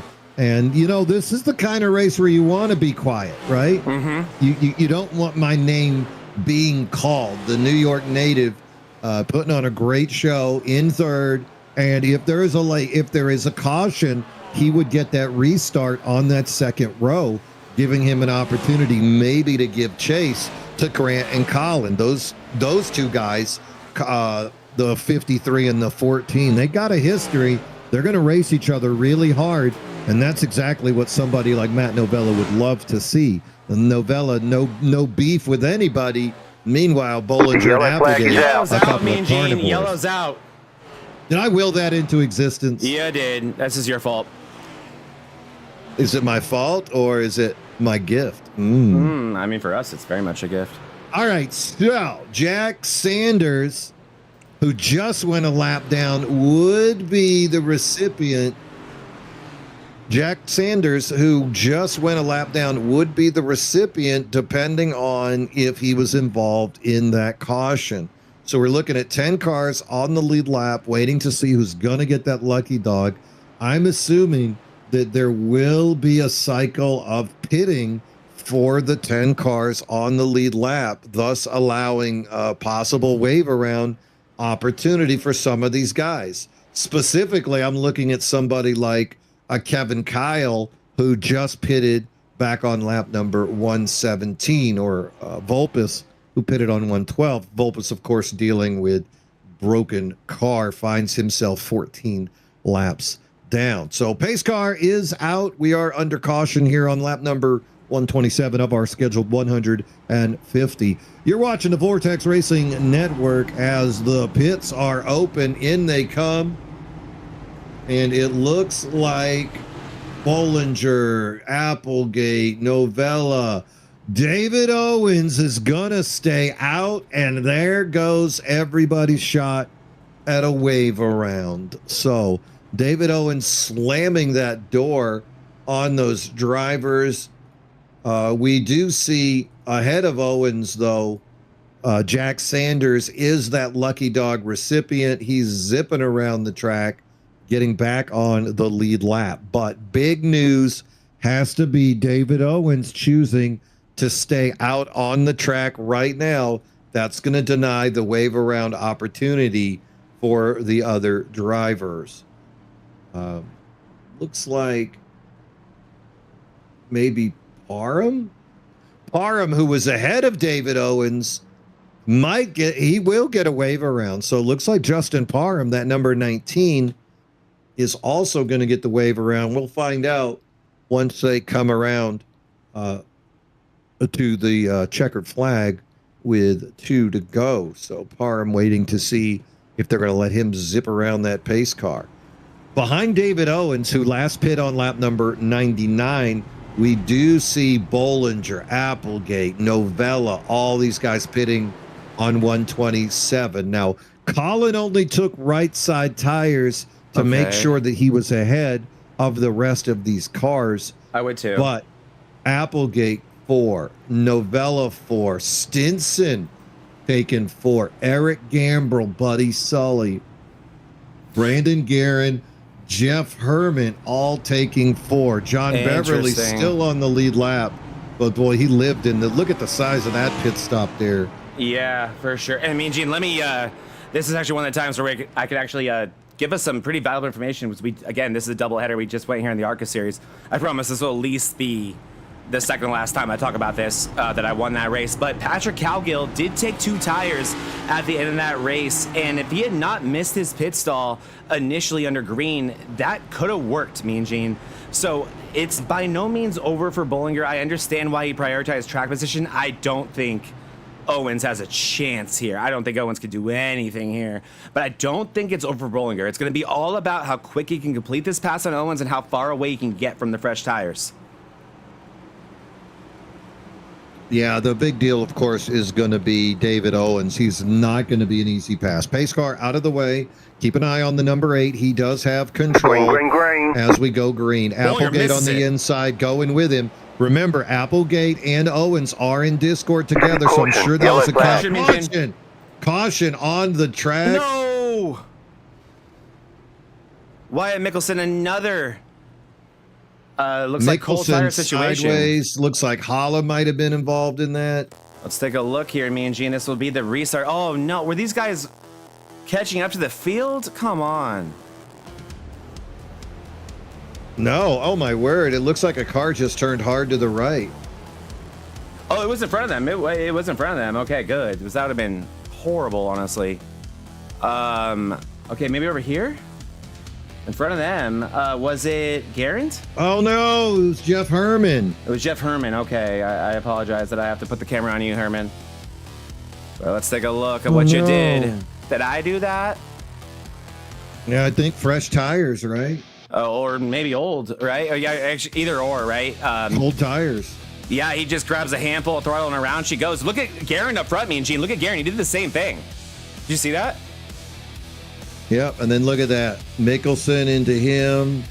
Looks like Holla gets a wacky poo. iRacing gonna get through this one at least. Oh, and there goes Mickelson.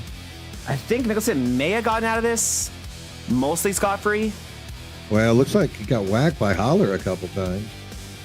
No, look at Holler has been an innocent bystander of many. Hit the brakes, Jack. Hit the brakes, Jack. Again. Don't do it. Ooh, very nice, boys. Use that Here netcode comes up. Louis. He's not stopping for anybody. Louis like, look out. I got places to go. All right, so back to yellow. Joe Volpa's still rolling as well. All right, so pits are open. We're keeping an eye to see who is going to get that wave around.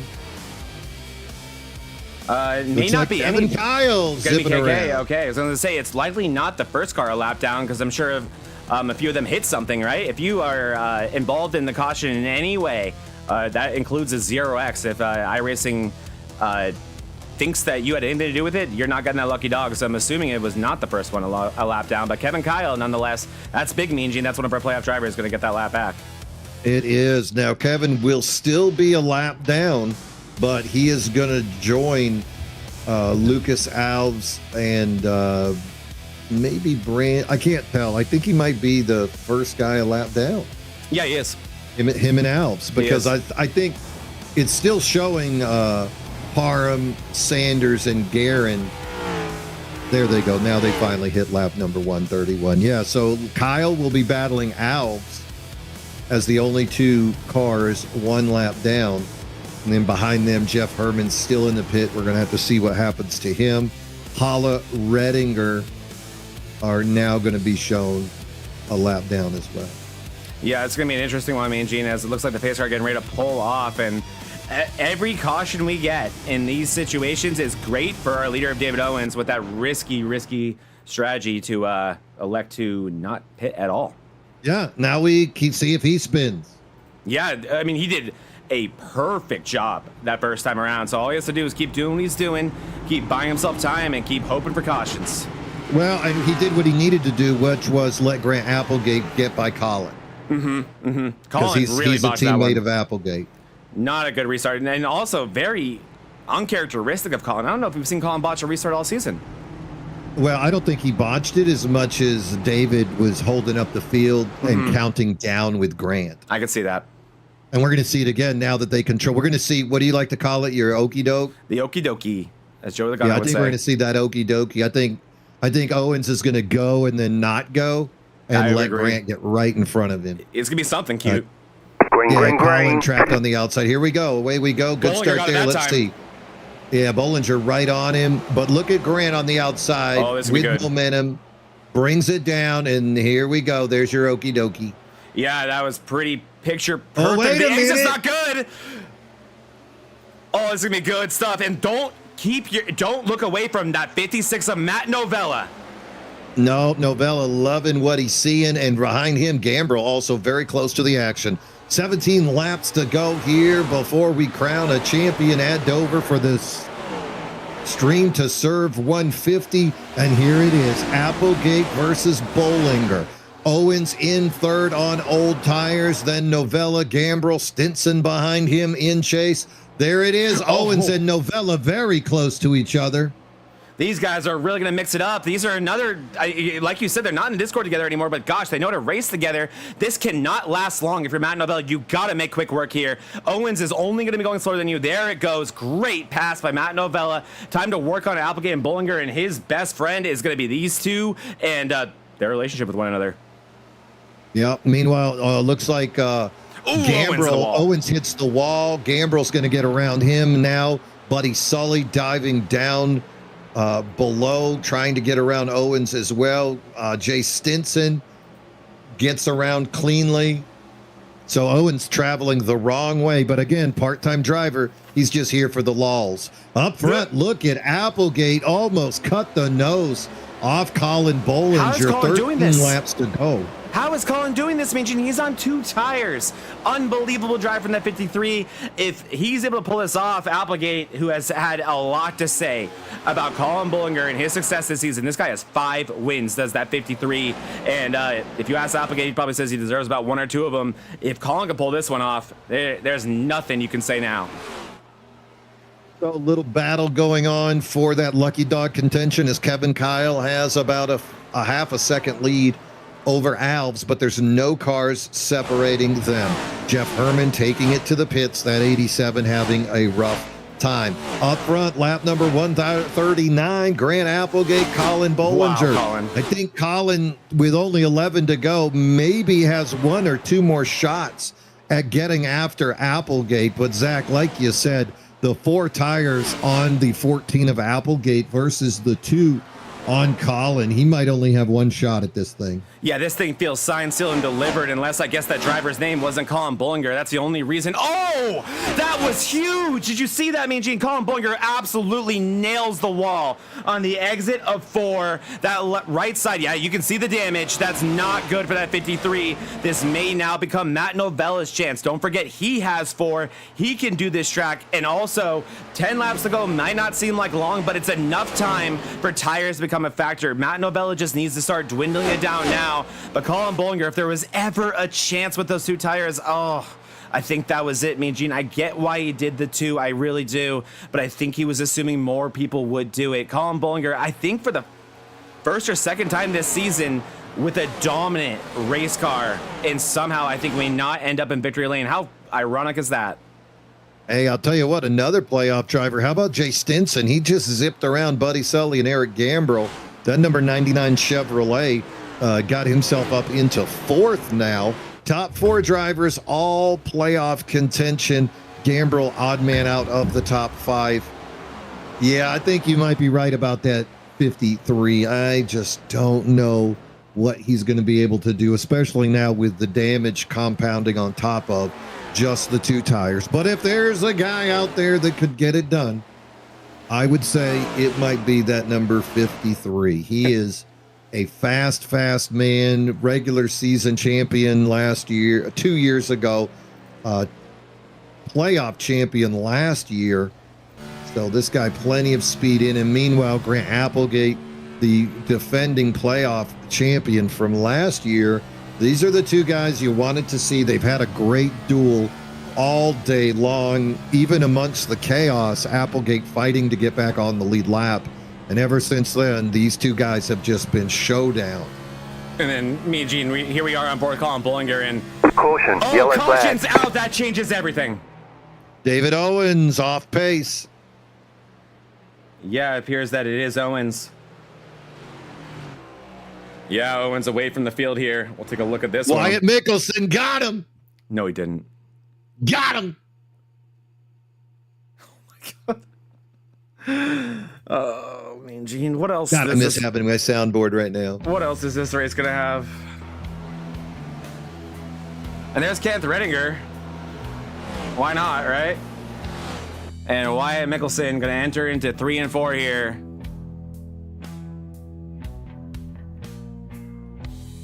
Yeah. Oh, and we come to a complete stop on the track, waiting for the Whoa. pace car. I got a lot of crash data right now, man. Well, the Applegate had to come to a complete stop to wait for the pace car. Yeah, there it is. And then Bullinger behind him. This is live. Okay. So we're going to overtime, me and Gene. What do you do?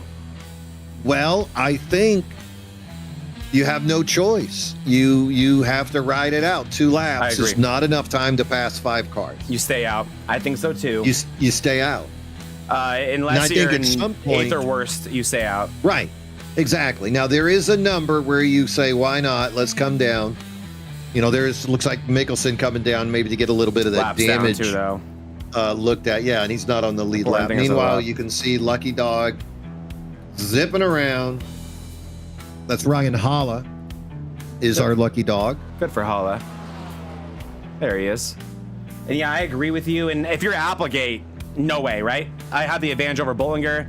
Again, this is going to be Matt Novella's moment. Matt Novella is going to be the guy to look at, but Bullinger, I don't know how, Mean Gene, but he was matching, if not better, than Grant. Even after that big hit to the wall, there was gonna be a shot at it. And what was gonna be interesting is that, I mean, we know those two, we know their relationship.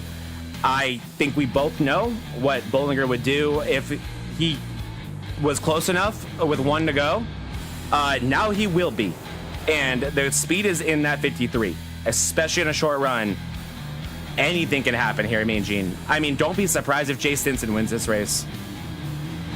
Right. Yeah, Jay looked good coming up. So does Matt. The great part will be all four of those guys, they're not in discord with anybody and nobody in front of them. Hell yeah, no friends.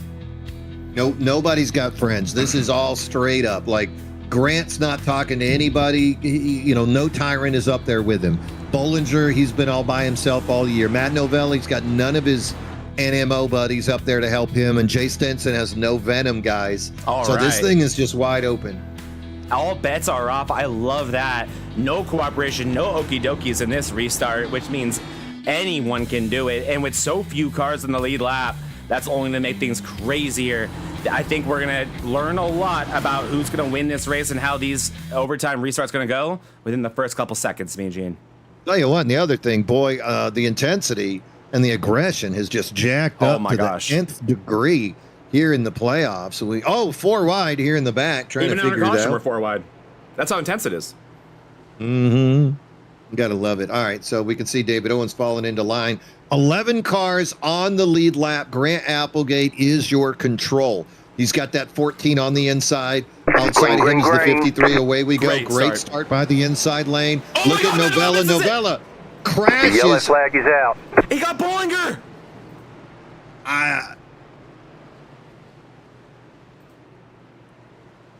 Novella, I'm assuming tires spun, and he went into the left rear for the third time today. Colin Bollinger just towed it.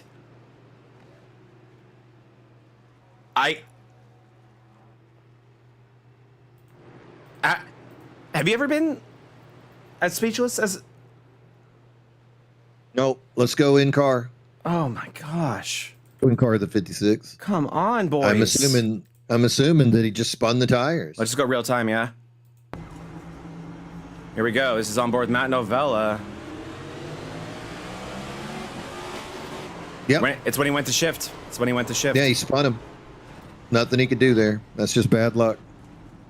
And he broke his wheel. Oh no, is that wheel locked? I think that wheel's locked. Mean Gene. No, he's got it. Okay. But oh man, let's watch. And look, here he is. He's like, sorry. Yeah, sorry. I know you wanted to win that championship. Sorry, buddy. I know you've dominated this whole race. Yeah, let's watch on board with Colin Bollinger here, Mean Gene, because this is going to be heartbreaking. As I don't know why, but my computer's like, no, you're going to look at this screen instead. But here we go. We're going to keep on board with who we are looking at to potentially. Oh, I see why he towed that. Blew his engine. Here we go for Bollinger's view. He had no idea. Oh, that's a huge hit. Yeah, that's the end. That's Jay Dargert level. Mm-hmm. Unbelievable, Mean Gene. And now two playoff drivers go down on that spin right there. How many playoff drivers are going to finish this race? Honestly. All right, here we go. Kevin Kyle is the recipient of the lucky dog. Okay. Oh, so he's in the lead lap now. So he should be on the lead lap. So this will be our first green-white checker attempt. With Kevin Kyle coming around, that's going to be 11 drivers on the lead lap. Matt Novella still trying to roll. I don't know the amount of damage that number 56 Ford has. You ready for this? Should be okay as he didn't smash into a wall. But back there with him, Sanders also damaged. David Owens with slight damage after the ride that he took from Mickelson. Parham, Beverly, both of those guys have a little bit of damage. So all eyes at this point on Grant Applegate and maybe Jay Stinson. Behind them, Eric Gambrell, Buddy Sully, all those guys on the same tire setup. So this is going to be pretty much a straight shootout on this first of a possible 3 green-white checker attempts. Kevin Kyle does get back on the lead lap, but he'll be... Oh, well, he's actually coming out of the pits. Was that so he's got to hurry. Was that not one of the overtimes? That was not overtime? No, Okay. that was a So now we start. natural one. All right, real quick. Look at Beverly down on the apron. What's he doing? Yeah, what's he doing? Real quick before we go green, let's just go over this round of 12 here. Let's go. Out of the race. Grant Applegate leading this race. Joseph Volpes, 15 laps down. Bullinger, out of the race. Iverson, multiple laps down. Wyatt Mickelson, 2 laps down. Matt Novella, just wrecked. Buddy Sully, somehow on the lead lap still, I believe.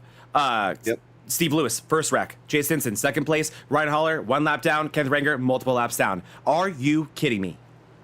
Crazy stuff at Dover. At Dover. Like, what's going to happen when we go to Daytona, dude?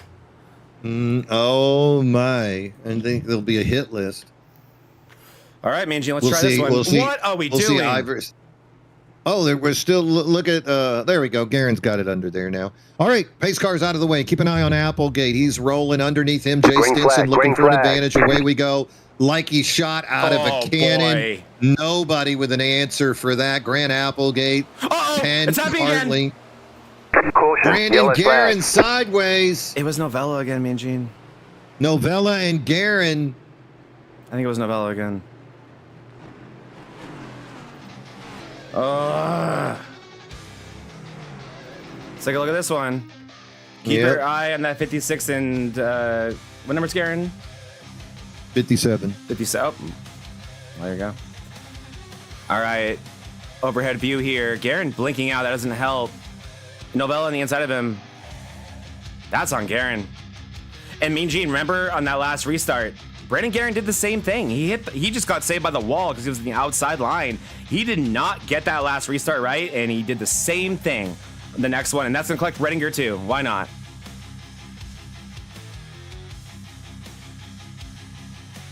Unbelievable stuff here. Nice save by Kenneth Redinger. Mean Gene, do you have the driver audio? Like, have you been listening to it? Trying to get it. How happy are these boys? I can only imagine how good of a mood they are in right now. There's nothing better than an important race and the guys creating the issues are laps down. Nothing better than that. Yeah, unfortunately, I can't do it. All right, so these and also another thing that I think is you got to mention here too, me and Gene, is, man, how thankful are these boys for that lap 125 caution? Because it wasn't for that, now we're going to be adding laps to this race. We are now first overtime gone. Now we're just going to be adding another 2 laps to this race plus the pace laps. If this was a fuel mileage race and this was happening now, boy, would we be singing a different story. So Lucas Alves, the number 15, is the recipient of the lucky dog. He gets that wave around 12 cars on the lead lap. Matt Novella is in the pit after that contact with Brandon Garen. So we're going to see Novella actually and so most likely go a lap down. I see Holla, I see Bollinger and Iverson all in the pit, still trying to recover from that damage, as this has been a demolition derby. Shout out to Wait, does he owe us money now? Does he owe us money now? Because you said that? That was a free one? That's on the house. Nah, if he's going to owe anybody money, it would be it'd be me for introducing him to Jordan. Mean Gene, let me give you a new dark horse now, because we know Stinson's won. Stinson actually did lose a position in that restart. He is now going to be behind Buddy Sully. Stinson really was not going to restart there. But my new dark horse, Mean Gene, watch out for that 77. Oh, Eric, he's going to wreck everybody. What are you talking about? And he's win. Excited. He's going to win this thing. Eric Ambrell, you know he's going to be the one with the fortitude to make those big moves. It's got John Beverly behind him. David Owen still in the lead lap. But I got my eye on that 77. I mean, right now, me and Gene, we all know the truth. This is Grant Applegate's race to lose. Yeah, Grant, all he's got to do, get out clean, get one lap, make it happen. But you're right. We've seen the 77 of Gambrel. We've seen him win in trucks. We've seen him win in the ARCA car. We've watched him take a podium in Cup cars over in the Premier Cup League. So he is one of the guys looking for his Ty Gibbs moment. Oh. But will it be today? Nobody knows. He made it till overtime. Up front, though, look at that. NMO out the board. You can see Beverly up there, as well as Jack Sanders and Matt Novella on the lead lap. Pace car out of the way. Let's see what we can do. Grant Applegate, Green, Buddy green. Sully, they are teammates. Away we go. Great start there by Grant Applegate. Buddy Sully wants to come up high, but you can see the 77 a little bit too close. Jay Stinson underneath. Look at Gambrill trying to make the second lane work, but he can't. Stinson holding on, and here comes Beverly with a charge. Gambrill going to dive down to the apron.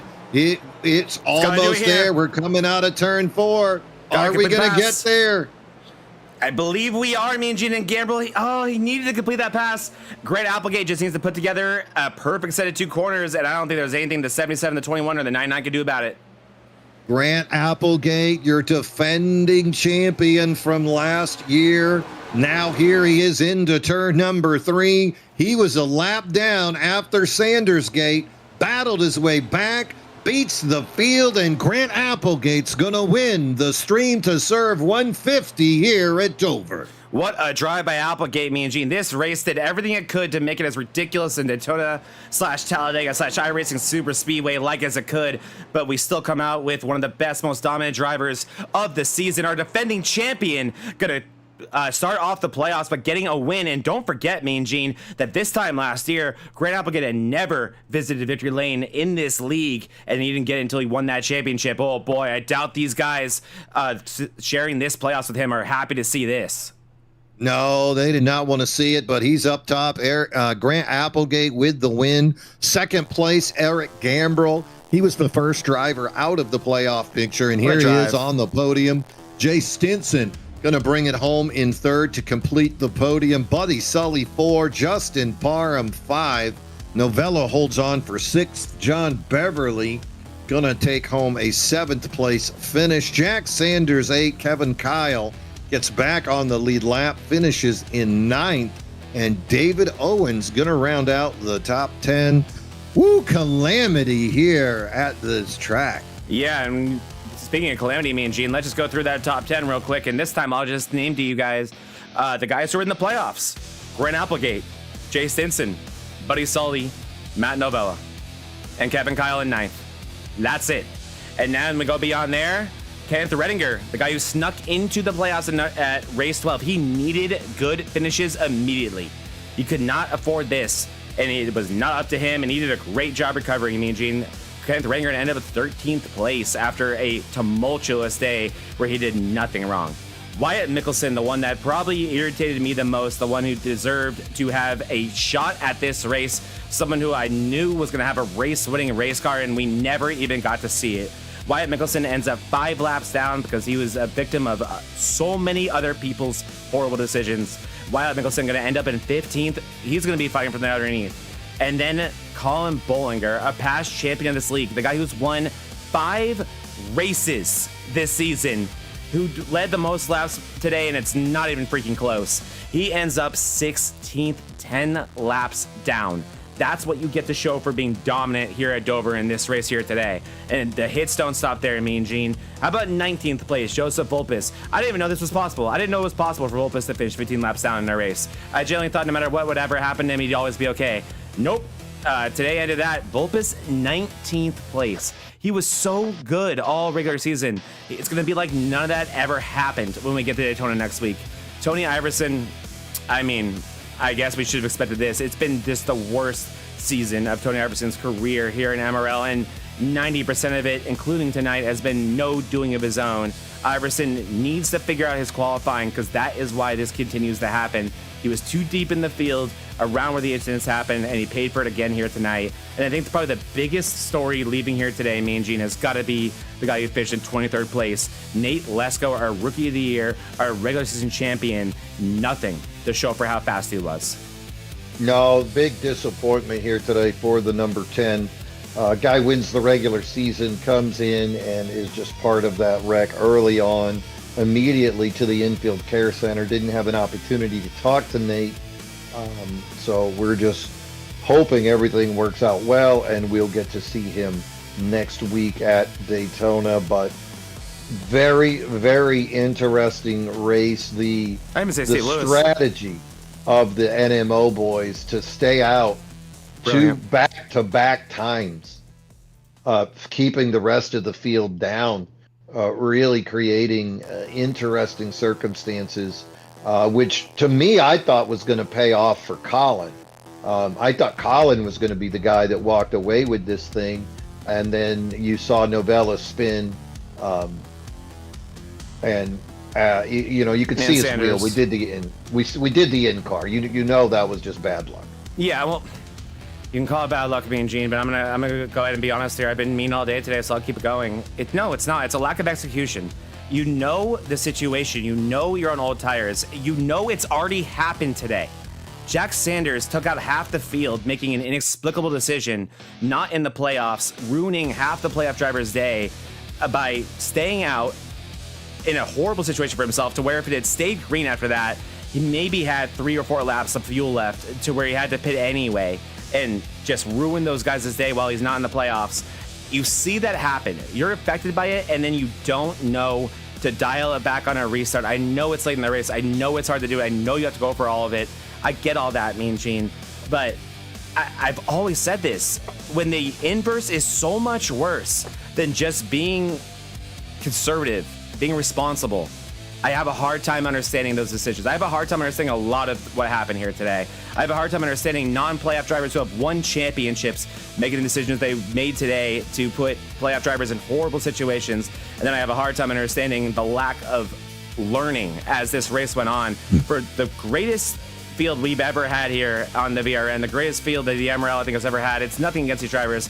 I think it just goes to show how high the competition is right now, how much these guys are in their own heads, and how hard they're pushing. We saw it happen right away here at Dover. I don't even know what to think is going to happen at Daytona.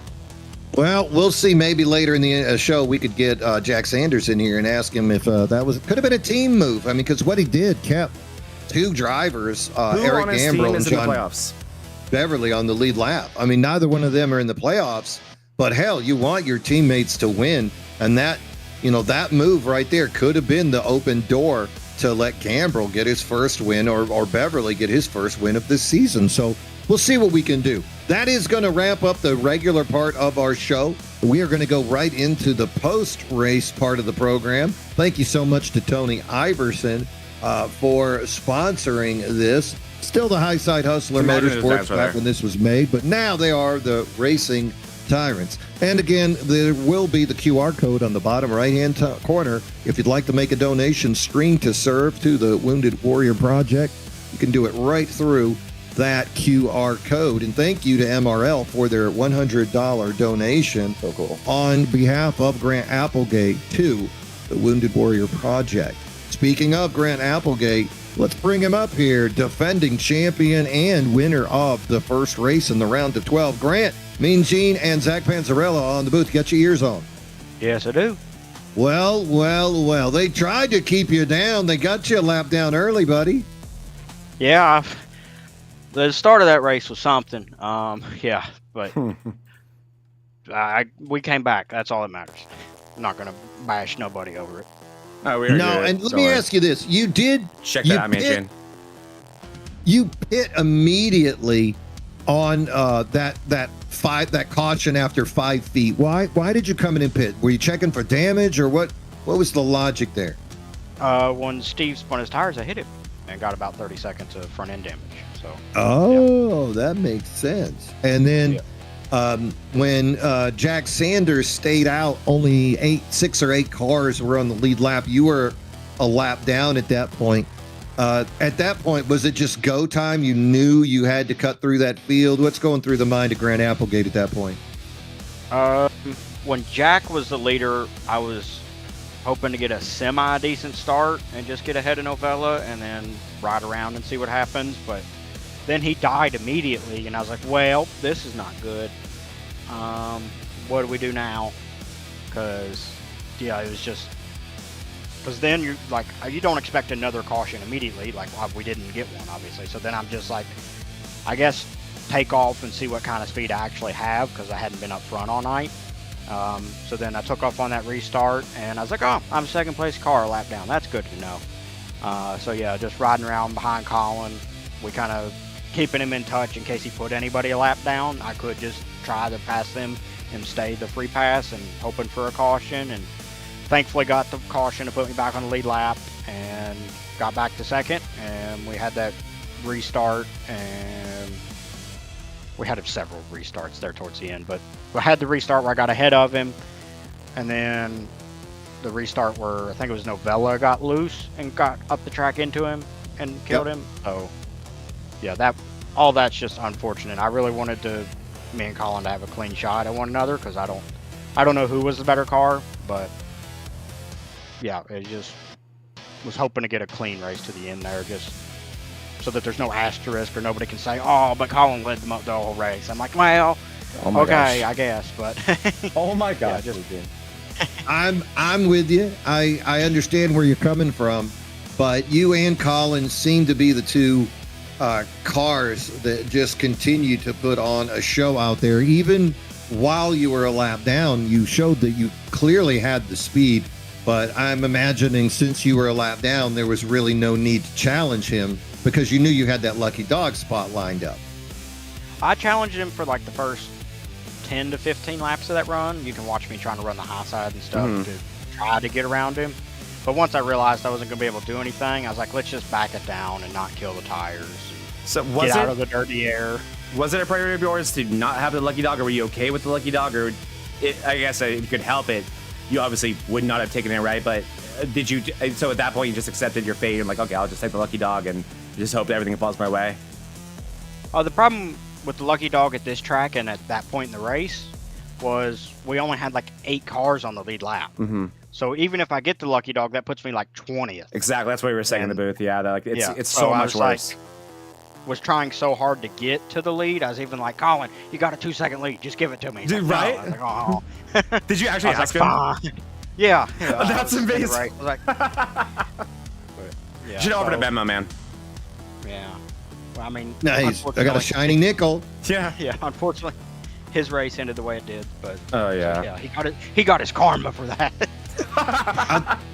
I'll tell you, Grant, though, I mean, impressive overall. I mean, you think about at the stage, at the halfway point, you were actually a lap down in 18th place, and there were only 6 guys on the lead lap, or seven on the lead lap. So you were really behind the 8 ball. So it took a lot of perseverance to make your way through that pack. And then at the end, you got just that great restart. Restarts were a challenge. We saw at least 3 guys spin in the front of the pack. So Dover definitely giving people their difficulties. Any moments stand out for you in particular? Either great moment for you, brown pant moment for you? Any specific highlight from the race you want to share? I would say that there's 2. The first one being just realizing that you're a lap down and just changing your mindset because of it. Wow. Like if I'm on the lead lap, I'm going to try to pass everybody as fast as possible to get up to the front.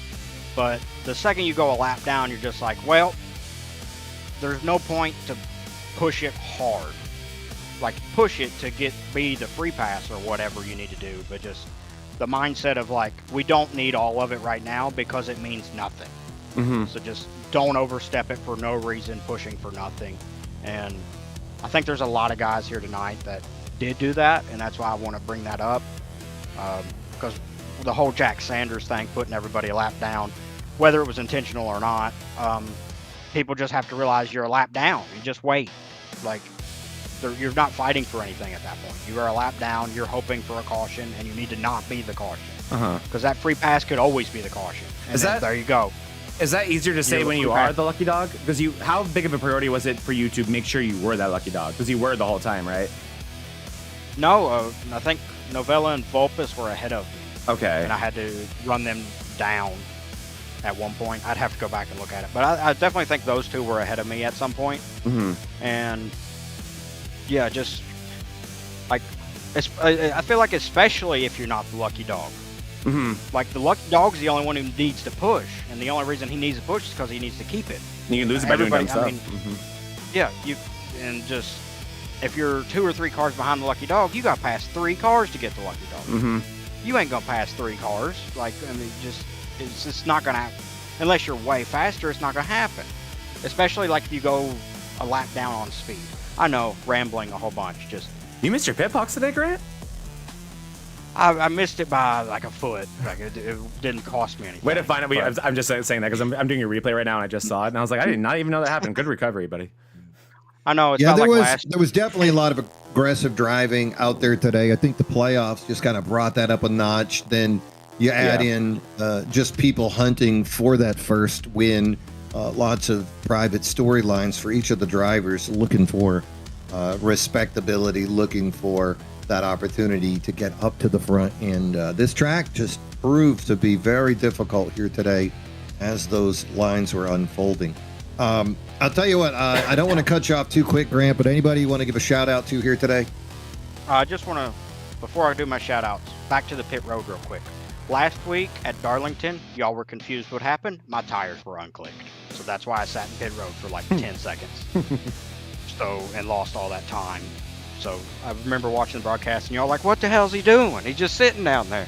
But yeah, so. We thought you got a cigarette. Yeah, Might as well. just stupid crap happened and my tires were unclicked.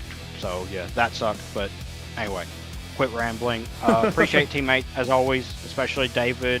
David was with us tonight and he was a big help up front. Just not being a hindrance, you know, like obviously he's still trying to win the race, but just like that, just taking that one click down to because I'm a teammate and not like put me in the wall or anything like that. Just I really appreciate him for that. And Buddy Soley was up there with me, and Tony unfortunately got caught in the wreck, so that sucks. But yeah, just always appreciate the teammates who race with me and race me like we're teammates, because that's very nice, and I hope they know how much I appreciate that. And just sponsors as always, and you know, A great sponsor today, man. We had the Stream to Serve going to the Wounded Warrior. MRL donated $100 to the Wounded Warrior project in your name today.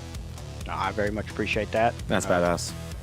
Yeah, always appreciate veterans who give us the freedom that we deserve, and not enough people give them the credit for that. So very much appreciate that. And it just, everybody puts on the show. You guys broadcasting, Vulpus and Beverly for admins and keeping the show running. I mean, we had one incident last week, and that's like the only incident we've had all season. Well, not last week. I guess it was 2 weeks ago, but you know what I'm talking about. I have no idea. Like that's the only incident we've really had all year. Like, you know, I'm in like several leagues, and just, yeah, the amount of respect in this league is much higher than every other league I'm in. So I know we still have our issues, but I just want everybody who does rewatch this just know that, like, I appreciate how everybody races here, because there's a lot of other leagues that do not race that way, and that are frustrating to run in. So appreciate the whole league and you all for what you do. And sorry for my rambling, and appreciate y'all listening to me. There he is. That's the number 14 of Grant Applegate, winner of last year's championship, and now winner of the first race of the round of 12. Grant, go have yourself a frosty beverage, my friend. You have earned it. Congratulations, dude. Congrats, champ. Thank you very much. Appreciate it. And there he is. I'll tell you what, that's how you start off with defending your title. That's got to be scary, Mean Gene. Grant Applegate. Man, if I'm in this league, I can't choose a more horrifying guy to win the first race. And boy, just talking to him today, his maturity. I mean, one thing that I think, talking to Grant and hearing his voice, just everything about him, he comes off as a lot older than he is. And I mean that in a good way. Grant's in his early 20s, and his maturity is beyond his years already to understand where he was in that race, that he was a lap down there, that there wasn't really anything he can do in his situation. He was kind of trapped in a box there, right? And that's how you end up fixing that and having a chance at a win, is by being patient. And that's got to be even scarier that the early 20-year-old is figuring that stuff out. Oh boy, I don't like that. Oh yeah, and he's working with old Jordan, so you know he's got some speed. Let's go to our second place finisher. I'm gonna pull him down. I think we got him there. Hey, Mean Gene, Zach in the booth. You got me there. Hello, yeah, I got you. What's up? What up, Eric? Good to hear from you, my man. This is my first time getting to interview this guy, Mean Gene. I'm excited. Yeah, it was last time you were in our booth, you had won the race, Eric, I believe. But when you go back and watch this broadcast, if you do, you will see that going into that last restart, I said, look for that 77. He's who I'm going to pick as my dark horse to win this race.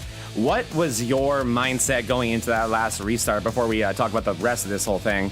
What was going through your head going to that last restart? I believe you were on the outside line, second lane. Yeah, honestly, I had wheel damage, so I was just trying to not wreck anybody, and I wanted to get a top 3. So that's what was going through my mind was I don't even know how this is going to drive when I get down into turn 1. And you pretty much did it, Eric. I mean, I've been gushing over you a lot in recent broadcasts. You are relatively newer to this service compared to the drivers around you. I mean, not newer to the NASCAR ecosystem or even, I guess you could say video games or racing games. But boy, oh boy, have you figured something out recently. Your long run speed has been ridiculous lately. I think we always view you as someone that we knew had the it factor, had the raw talent.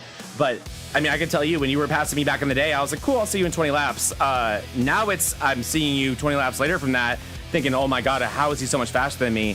What have you figured out in the past few months that's helped you be such an overall just exceptional driver? I really don't feel like you have a weak point in your racing anymore. I don't really know. I think honestly, I just underdrive the front end of the runs because I feel like the first half of the first run, I usually lose a lot of ground, and then I spend the rest of the race getting it back. So I don't really know. I think I just underdrive the car at the start, kind of figure it out, and then I try to go toward the end. But just a lot more off throttle, I guess. I don't really know what I'd do different. Crazy to see here, and honestly great to hear. And I guess I'll tell you this from my perspective when I got to look back at it. I guess I'm like a year or two ahead of you at this. Is it never feels like you're getting faster. You just all of a sudden are faster. And I think probably what you didn't realize is that your under driving level is probably faster than 90% of the field now. So when you're under driving, you're not actually, but you are for you, and that's how you're able to save so much. But it's been so much fun to watch, Eric. What is your plan for the rest of this? This was the first race of the playoffs. You extremely close to victory lane here today. Definitely one of the fastest cars all day today, but just so much cluster, that changed this thing around. But what's the plan for the rest of the season here on Mondays? Where can we expect to see you, I guess, between here and ARCA? Because it's always a pleasure getting to see, whether it be the 77 or whatever number you're driving that day in the field. I mean, I guess try to win a race. I don't really know. None of these tracks coming up that I look at do I feel particularly good at. Maybe Auto Club, but I don't really like Auto Club. I'm just decent there, so I don't really know. Didn't make the playoffs, so don't really have any goals. Honestly, don't even know if I'm gonna race anymore the rest of the season. We'll have to see what happens. I don't know. We'll just take it as each week comes. Well, we'll be stoked to see you every time you show up, man. That is, really what I wanted to know, too, is just how much more we get to see you. Because, it's always just so great to see you in the field. And just, I really want to tip my cap to just how impressive you've been the past few months. Not only have you cleaned up the aggressiveness, but you look like a driver who's been doing this for a really, really long time. Yeah, it is debatable. It's always debatable, right? I've been told I'm an aggressive driver. I don't know what they're talking about. Depends on who you ask, I guess. Right. And I totally agree. But Eric, it's been a marvel to watch you. I think you were genuinely one of the brightest stars in this league right now, and a great run today. Crazy race here today. So last 2 questions for you is any shout outs you want to give before you get out of here? And also just what was this thing like for you in terms of a full race? Like, I know you especially, you got to deal with a lot of the tumultuous situations towards the middle. You got to go up and down this field. What was this like for a Dover race? I didn't really think I'd get a top 5 out of it, let alone a second, because I qualified like 16th, and I was really struggling at the start of the race. I didn't really know what to do because I didn't really practice, to be honest. But thankfully, Jack Sanders doesn't pay attention to the pace car situation, and he stayed out and tried to bunch of guys a lap down, which let me fall in. I think I was in 3rd or 4th there, so I got a whole run in the top 5 to just kind of run and figure out what to do with the car.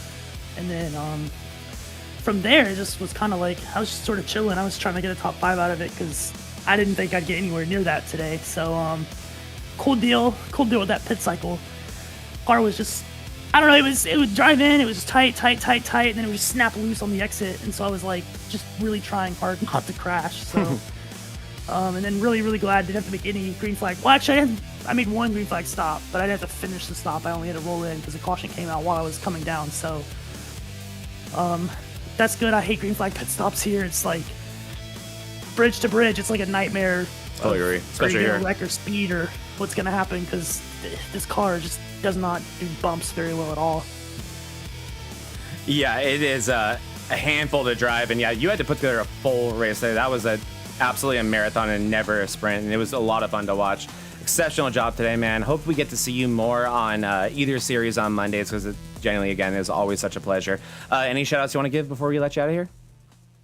I mean, I guess shout out to Jack Sanders for trapping everybody lap down and letting me go from At least someone's happy about 16th to 3rd. Yeah, I was stoked. I was like, all right, cool. Like, I'll take it. I even stayed out one stop there to keep everyone pinned down because I was like, I'm not letting everybody get this shit back. We saw that. I was like, I can't get to the end from here. I have to pit one more time. Anyways, I'm staying out. Like, these guys are not getting these laps back. So, I was very, very glad that happened. Not gonna lie. I'm happy to hear, Mean Gene, that someone's happy about it. Amazing job today, Eric. Great drive, man. Genuinely been so great to see you whenever you are able to show up, and just so awesome to see you getting the results you deserve. Good job, man.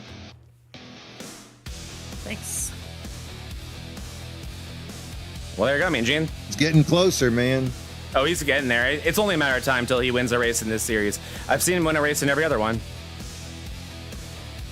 Yep, only a matter of time. That's 77. I hope he does continue to run those races. There's no official best of the rest tournament, but we're going to keep an eye on who can accumulate the most amount of points that is not involved in the playoffs, and he's a guy I definitely would assume for sure is going to get that done.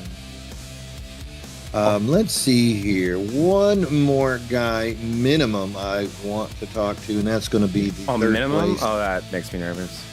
Yeah. Oh, yeah. What are you about It's to do? going to be Jay Stinson. Hopefully he's still up there chatting away. Oh, he is. Oh, and he's live. It's a miracle. Cover for me. I usually can't get Jay Stinson, just so you guys know, while Mean Gene gets him. I usually can't get this guy when he wins the race. So I'm really excited to get him in the booth here. Jay Stinson, always a fun interview. And also, probably one of the quietest days today was Jay Stinson. And that's been really the theme this whole season. Stinson's been so solid. He's one of our chase drivers. And this has been pretty par for the course in terms of what he's been able to do all season. Just so quietly, so cleanly earning these great finishes. All right, Jay Stinson, Mean Gene, Zach Panzarella in the booth. Can you hear me, bud? Yes, sir. I got you. How you guys doing? I'll tell you What's up, what, Jay? man. You ran a pretty good race today. Lots of chaos, but you were able to avoid most of the up at the end. Clean car. How good was that car on that last restart? It was pretty good. Like I was just struggling with trying to make sure that I didn't spin the tires. I just saw that a lot and didn't want to do that late. So I'd like to have been a little bit more aggressive. I think Gamble was just gambled a little bit more on the restart on that last one and was able to get the jump. Settled in, got behind Buddy, and me and him raced pretty clean coming around, and I was able to get underneath him there on that last lap and grab third. But overall, yeah, pretty happy, and a little bit of the chaos there to stay clean. I felt like I was around it, but didn't get too involved in it. So that was nice. Yes, it was. Your team moments, all of your guys on your team up there challenging for stuff. At the end, you saw Justin. He brought her home in 5th.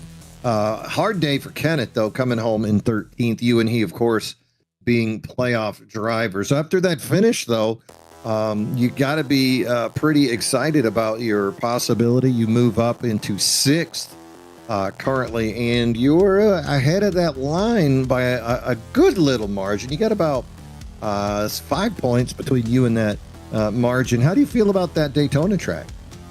Yeah, I mean, you know how Daytona is, man. It's kind of just 50-50. Like it could be exciting and fun and everything go your way, or nothing can go your way. So it was nice to get a good finish here, build up some points, move into the top 8 with knowing Daytona's coming up next. Just hope to stay clean and put myself in good position next week and keep building on this momentum. Well, it's been really fun to see, especially now that you got the team, you got the boys all back together. Going into Daytona, definitely going to be team effort, going to be at a premium, as you're going to need the help of your boys to get into that draft. Is there another team that you guys kind of lean toward working with if we see bigger group than 3? I don't mind a bunch of the guys in here. Like I wouldn't mind to run with just about any of them, to be honest with you. I really enjoy running around Buddy. and his guys, and Tony. So if we get lined up with those guys, I wouldn't mind to run with them. But we won't be too picky. Just whoever pits the best, and we can get out and get in a pack and run. I think we'll work together with whoever. But we'd like to stay together if we possibly can. I think we work well together when we pit well and we get out and we get in the lead. So hopefully we can stay close, but we won't be too picky next week. No, that's something that Zach and I have noticed often is that you guys running together more frequently than not.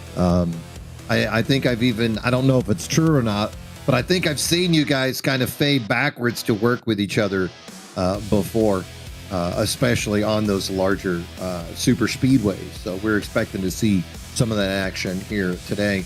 Did you have any super exciting brown pant moment or super exciting, amazing moment of this race that just stands out to you here in the booth today?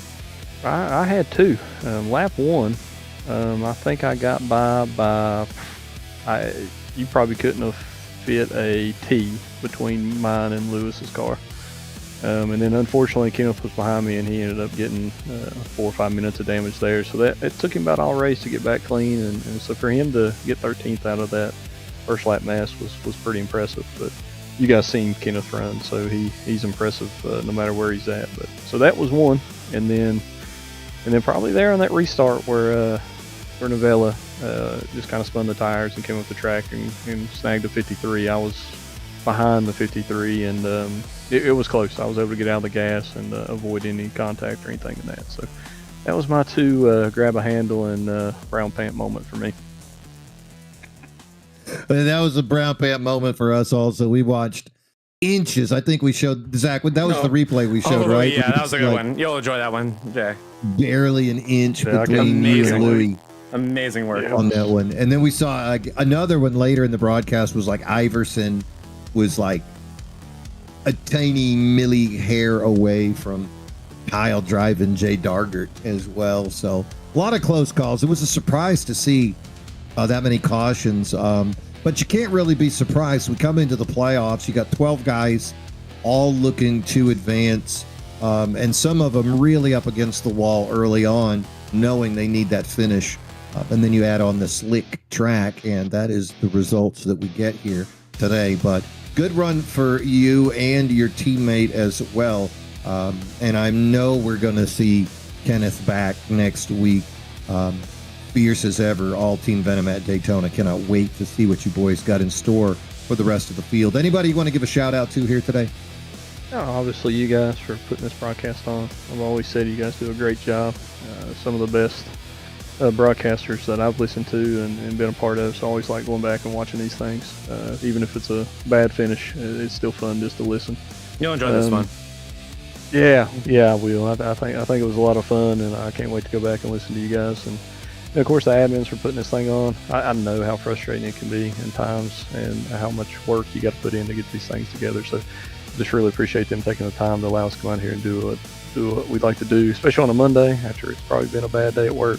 And then my teammates are always showing up and helping me out and put me in a position to do something like tonight. Awesome sauce. Ladies and gentlemen, there he is. Gets third today. Jumps up to sixth in the playoff points. Can't wait to see him next week. That is Jay Stinson. Jay, have a good night, brother. Great talking to you, man. Congrats, Jay. You guys do the same. Hey, thanks, buddy. I appreciate it. You knew one of those Venom guys was going to jump up on that podium, man. Oh, totally, man. Like, looking at team efforts, NMO is so big. That whole Vulpes, Beverly, Sanders, Gambrel, Clausen, Novella. I mean, I could name half the damn field. So I don't really count those guys as a team sometimes. I know they have like an NMO and it's an like NMO Red.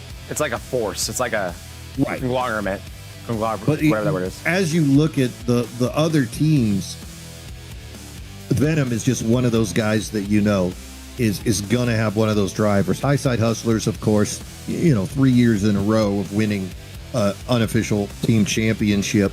And then behind them, NMO and then Venom. Venom running with, 3 guys all year long. But you just know that either Redinger Parham or Stinson is going to make that jump up.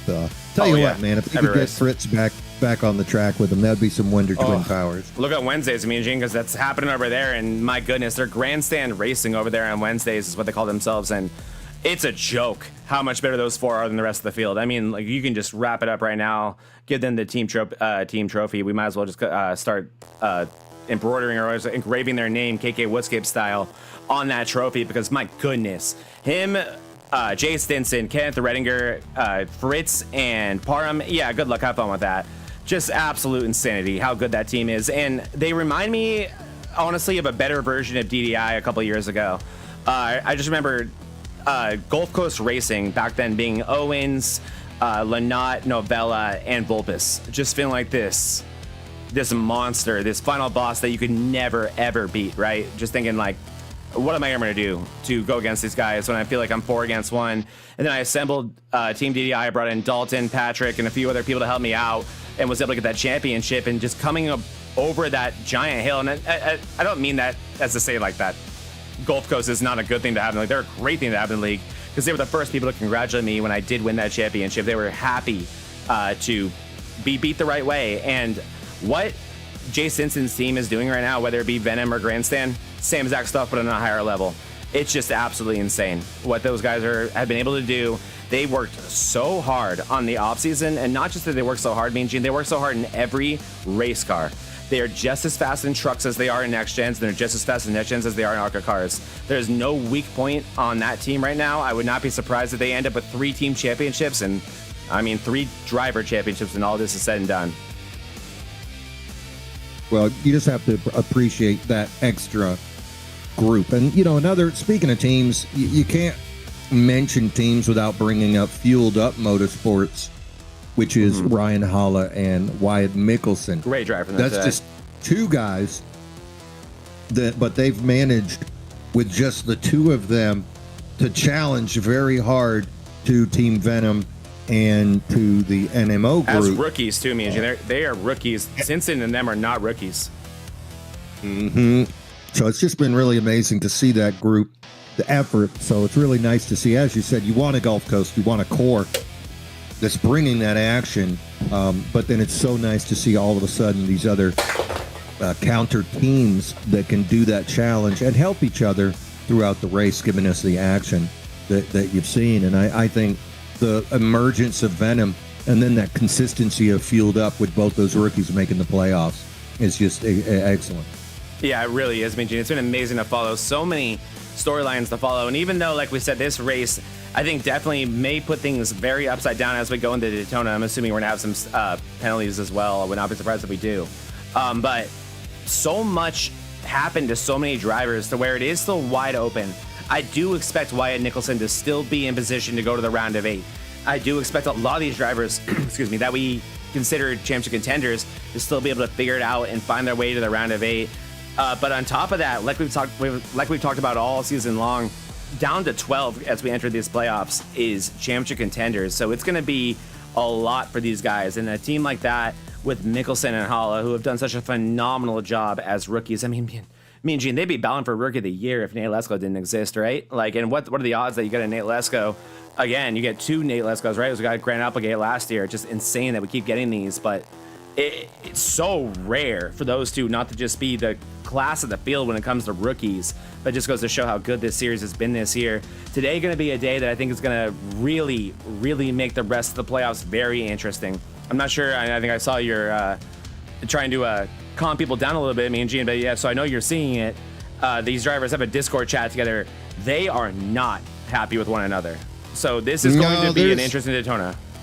Yeah, there is definitely a spicy and unofficial driver meeting confab going on as people expressing their pleasure and displeasure as what happened. And as always, a cool 6'7" rolls into the room to No, he didn't. pour a little fire, little fuel on the fire, and be like, "You're all beautiful." Let me look at the Discord. He did not do that. Makes everything a lot better. If there's one thing that's ever calm everybody down, it's like, where's Sean Walton, guys? I know everyone's arguing. Where's Sean Walton? This will calm everybody down.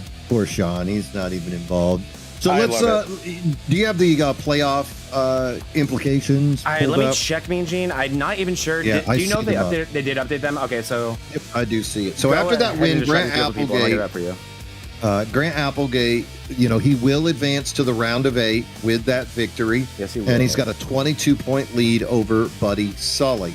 Buddy Sully in second jumps up 6 spots to find himself in that number 2 position. 1 point behind him, gonna be Colin Bollinger. Remember, Colin had some playoff points in his pocket. So even with that late accident, he's still able to hold on and be in third. 1 point behind him is going to be Nate Lesko. Nate, of course, your regular season champion, had the most playoff points accumulated. And then you can see Matt Novella just 2 points behind them, rounding out your top 5. Jay, Right in time. with his podium today, gonna be up into 6th. Joe Volpis, worst finish of the year for Joe.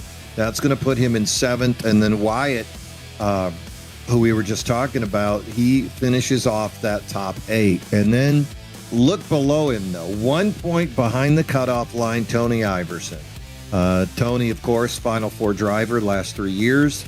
Going to be hard to keep him down. Not a guy you'd think would be booted in the round of 12. Ryan Hollard, the rookies, had a great year. Bad luck today, but all of a sudden, you can see he is 6 points below that cut line, chasing his teammate. Steve Lewis, another point, 2 points behind. Well, Louis doesn't runs like him. really well at those super speedways, though. So I think, the all is not lost for the 88. And then Kenneth Redinger, we've already talked about how fast Team Venom is on those super speedways. So is it a you must win situation for those bottom 3 guys? No. I don't want to say it, but boy, it sure would feel good for the driver. They're really if lucky. one of those guys could pop a win. They're really lucky today sucked for everybody. Because I think the main thing to look at here, Mean Gene, in my opinion, is just how lucky, I guess, Lesko up are. Lesko, who was one of the first people out of this race, but that's why you have a dominant regular season. I think they're sitting pretty, but boy, oh boy, yeah, does it feel bleak for Redinger? Yeah, certainly. But 9? Going to Daytona? 9. That's the defending winner of the Drive for 500, the guy who wins most super speedway races, who second place is a bad finish for him. Yeah, I'm not sweating that too much, me and Gene. You can't, I mean, if there was a mulligan, I bet you didn't think it was going to be Dover. That's what I think the problem is. It's not that 9 points is hard to, impossible to overcome in 2 races, but you're asking him to make up 9 points over Wyatt Mickles. Yeah. That's a problem. I mean, You're Lucas asking him above to him, you're make right. up. Tony You're Iverson's asking out. him to make up 10 points on Joe Volpis. Iverson is out, Mean Gene. If the playoffs started at Daytona, or I'm sorry, if the round of 8 started at Daytona, Iverson would not be going. This is the guy that we keep pointing to. When is he going to win a championship? What if he doesn't make the round of 8? And that is not crazy. We just saw David Owens not do that in BRL. That's normal now. And this field is far more stacked than that. Because again, Mean Gene, let's just look above Tony Iverson. I guess I'll say I don't think he's better objectively than any of them. Right. All these guys I think every guy on that list could win. Yeah. So Yeah, especially. I don't want to say you must win to advance, but I don't see Mickelson having 2 bad races in a row. You're going to lose a lot of sleep if you don't win. I don't see Volpis having 2 bad races in a row. I see Stinson and Novella continuing to do what they do, which is hit those podiums in those top 5s. I think Lesko, Bollinger, and Applegate are going to continue to win the damn races. And they did what they had to do. They're 20 up. They're 10 up on them. They're fine. They're chilling. And Buddy Sully as well. So is it a win and you're in? 9's not impossible to overcome in 2 races. No, but you're right. But overcoming 9 versus Wyatt and Joe is going to be steep. So You're 100% they right. got to get it done. I think Tony Iverson maybe could still point his way in. But that ain't his style, you know? I No. think Tony's going to get that checker or record tattoo for next week. And he's going to have to dial that in mentally. He's going to have to figure that stuff out, Mean Gene, because you have to abandon that. You're going to Daytona, dude. Get that 13 across the start finish line, no matter what it takes, and just make sure it's on the lead lap. Just don't do this again. Don't qualify like crap again. Don't put yourself in a bad situation again. This is the point where you gotta figure this stuff out, because you're right, Mean Gene, you're spot on. Can Threadinger get those 9 points? Yeah, hell yeah, he can easily. Yep. Will he though? I mean, I don't know. I mean, if he doesn't win, he's gonna do it by about a point. So that's really what the reality of the situation is. Because yeah, you're so spot on. Like, if Redinger points his way in here, if he finds out, let's focus on that number 12 spot right now. If he finds a way to beat Mickelson or Tony or both, yeah, I'll put my bank account on this, Mean Gene. It's by 2 points at most. Come on. Mm-hmm. Yep. Because even if he comes home and let's say he takes second, okay, Mickelson's going to take fourth. Yep. Or Vulpes is going to take third. Or Nobella's going to win. Yeah, Nobella will win. Like one of those guys above you is going to win. I can almost guarantee that. So that's the situation. But again, great teammates as you go through there. Redinger has Stinson and Parham as his teammates. He's in good shape there. Lewis working with that NMO group. Got plenty of friends. Holler and Mickelson, they'll work together. Gonna need, they'll tag up with whoever is the odd man out in that front of the pack. And then Iverson, of course, working with that 3-time champion Racing Tyrant group. So all these guys will have that opportunity to get pushed to the front. So we'll just have to kind of watch it unfold. It's going to take a week to get there. It's going to be a tough week for most of us. Speaking of watching these things, only way to watch it is on the Vortex Racing Network. You can see we've got the entire schedule, 5 nights a week covering 4 different leagues, multiple series. You just got done watching our doubleheader at Dover, the DDI ARCA series and the Monday Night Mayhem. Tomorrow night, Dennis Puckett, Big Truck and Tuesday, going to continue their playoffs as they only have got 2 races left. Come watch and see the final 4 get finalized. Tomorrow night, you're going to want to check that out. Zach, myself, and Smokin' Joe will be covering it. Wednesday night, MRL DDI Moonlight Truck Series. That is the All-Star Series. You're going to see the top drivers from all 3 of the leagues come together and do battle. Wednesday, where are we going to be, Zach? Wednesday, we are going to Pocono, and that is going to be a fun one. I love that track so much, me and Gene. Can't not wait to get the Tricky Triangle. Our Tricky Triangle. Come check it out Wednesday. And Thursday, it finally begins. That's right. The Quantum Contender Series Next Gen Racing live on the Vortex Racing Network. Not too late. Last chance to reach out. Cody Dorsey, Kevin Kyle, get you, or reach out to myself or Zach Panzarella. We'll get you in touch with Cody. See what you can do about getting into the next gen. That will be a live broadcast with Kevin Kyle right here on the Vortex Racing Network. And then Sunday, you'll see the Premier Cup, where those boys will be at Kansas for the 9th race of their 12-race season. Thank you to the Highside Hustlers / Racing Tyrants for their sponsorship of the post-race show. And do not forget that bottom right-hand corner of your screen, you can see that QR code. That is the MRL fundraiser for the Wounded Warrior Project. $100 donated by MRL officials in the name of Grant Applegate for his victory here today at the Stream to Serve 150. And go ahead and join in on that. You can send in your donation. It'll go through Stream to Serve directly to the Wounded Warrior Project. Also want to give a big shout out to our other league sponsors, Jordan Fisher and Fish Speed Brakes. Jordan is a season-long sponsor here on the Vortex Racing Network for Monday Night Mayhem.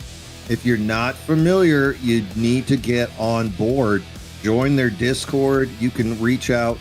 They've got a channel dedicated for private lessons. Work with those coaches and improve your speed. Also working on qualifying and pit entrance and exit.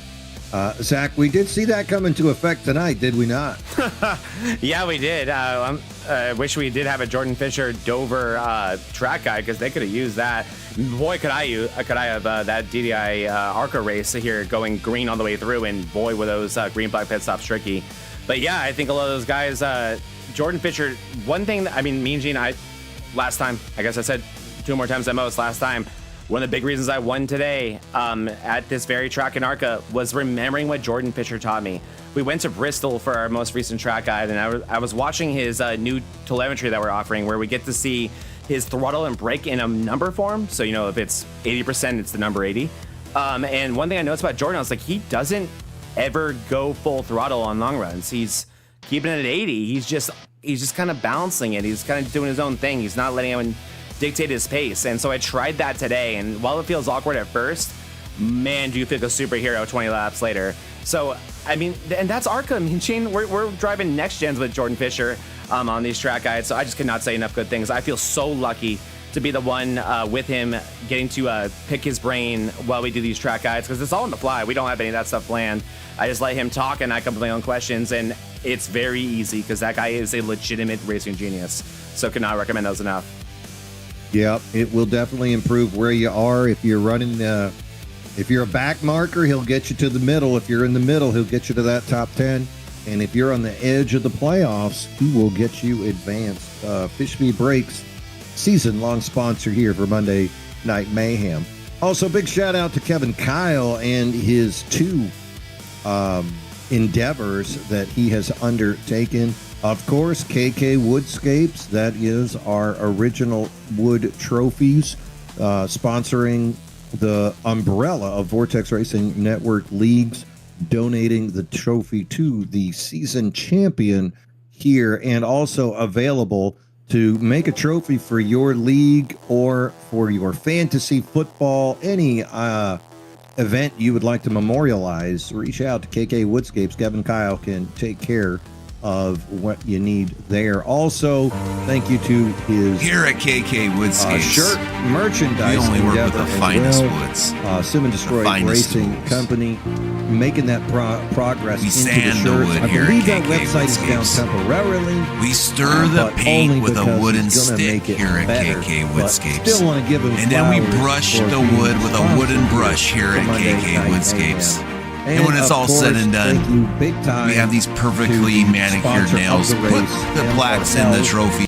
For bringing in Stream to Serve, your donations through Stream to Serve directly to the Wounded Warrior Project. So thank you to MRL officials for sponsoring such a noble and worthy charity. I'm forgetting one guy. It's Tony Iverson. How do you forget The Undertaker? Eyesight Hustlers sponsoring that post-race show. Thank you, Tony. Love that you're on board being part of the team, and thanks for not giving us a tombstone today. He had that reserved for Mr. Dargert. And the T-Rex is pretty awesome, Adrian. Look at this thing. Look at him It go. is. Raw. Oh, whoa. He's like, let me get those donations. Rah, rah, rah. Yeah, look, he's eating up those donations. That is going to wrap us up from Dover. Thank you for joining us so much on this broadcast tonight. If you haven't done so already, make sure you are subscribed to the Vortex Racing Network.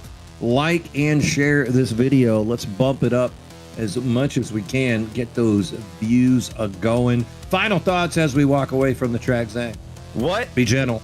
Be gentle. I mean, a disaster of a race, Mean Gene. But that is often what you see in the first race of the playoffs. We've seen it before in real life, right? I remember in the Cup Series the past couple of years, the first race of the playoffs, you often see nearly all the drivers come into horrible situations. Today was a interesting one indeed. I think it's going to carry over pretty heavily, especially since the next race is Daytona, where you can do all types of cute stuff. What we saw today at Dover is not what you expect to see at Dover, and it's not necessarily a bad thing, but it certainly put this race upside down and put our playoff order upside down as well. So it's going to be extremely interesting. But one thing that this Monday night definitely doesn't ever disappoint with, whether it be anyone up front or anyone in the lead lap, is the racing quality. And that was some phenomenal racing some phenomenal drama here today, and it's going to be another incredible playoffs here in the Monday nights in the MRL. So lucky to be here as one of the commentators, Mean Gene, and I think one of the reasons why I personally get so heated sometimes is because I care so much about this league and I respect these drivers so much. But that doesn't mean that they don't deserve this drama, and that it's not going to make it that much better for us here watching on VRN. So cannot recommend enough to subscribe to this channel. Cannot thank enough to all of those who have been subbing lately. Our sub growth lately has been bigger than I think ever, probably even when we first started this channel. So it's been wonderful. So I want to give a shout out to also Kevin Kyle, everyone who's making that possible. Fish Beat Breaks with helping us with the track guides. It'll be Kansas coming out in just a day or two. So look out for that. But yeah, Mean Gene, I'm not anywhere near as mad as I'm sure a lot of these drivers are. But at the end of the day, it's just better for us. It's going to be better drama, better storytelling, and a really fun race. Look, man, racers are gonna race. I didn't see anything malicious out there. I think it was just a situation of aggression, and that's just what's gonna happen sometimes. And you're right. First race of the playoffs. Now it's in the book. We can settle on that. We look at the points, and now it's not the first pitch anymore. Baseball, people like to swing at the first pitch as hard as they can. Right. Football, you know, sometimes you just want to chuck it all the way down the field as far as you can. Immediately. And so that is gone now. You know, basketball, you just want to fire up the threes. But guess what? It's clutch time now. It's a 3-race playoff cut line, and now you know where you are. You know the exact point spread, and I think we're going to see those drivers dial in and not take those chances as much as they did here today. Now, the guys not in the playoffs, they're still hunting that trophy, and they have every right to. But I think the aggression level definitely going to go down as guys starting to kind of see where they are and what they need to do next week. Now, that doesn't mean a green-white checker ain't going to be exciting because, again, as I said, I think some drivers are just going to have that checker or wrecker tattoo right across the front of their face, ready to go for a good time at Daytona next week. Ladies and gentlemen, that is going to wrap us up. It's been a pleasure broadcasting for you. Thank you so much for joining us. On behalf of myself, Mean Gene Money, and Zach Panzarella, it has been our pleasure. Get yourself some rest. It's a work day tomorrow. And as always, bottoms up and hammer down.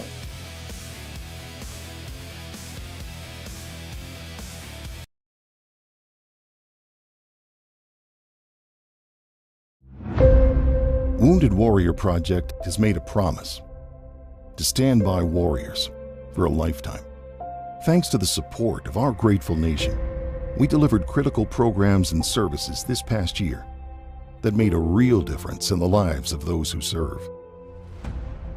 In 2025, we reached more veterans and their families than ever before. We strengthened our advocacy efforts, championing policies that improve the lives of veterans and their families. We help them heal, mind, body, and soul. With Wounded Warrior Project's help, it's possible to live again, to find purpose and meaning in your life, and be able to share that with your loved ones and the community and other warriors. We provided valuable connections that changed and saved lives. Through their determination and our support, we reached new heights. Together, we've made incredible progress. As we celebrate 250 years of American courage and resilience, we remain more committed than ever to keep our promise, to leave no warrior behind, and to help them thrive for a lifetime.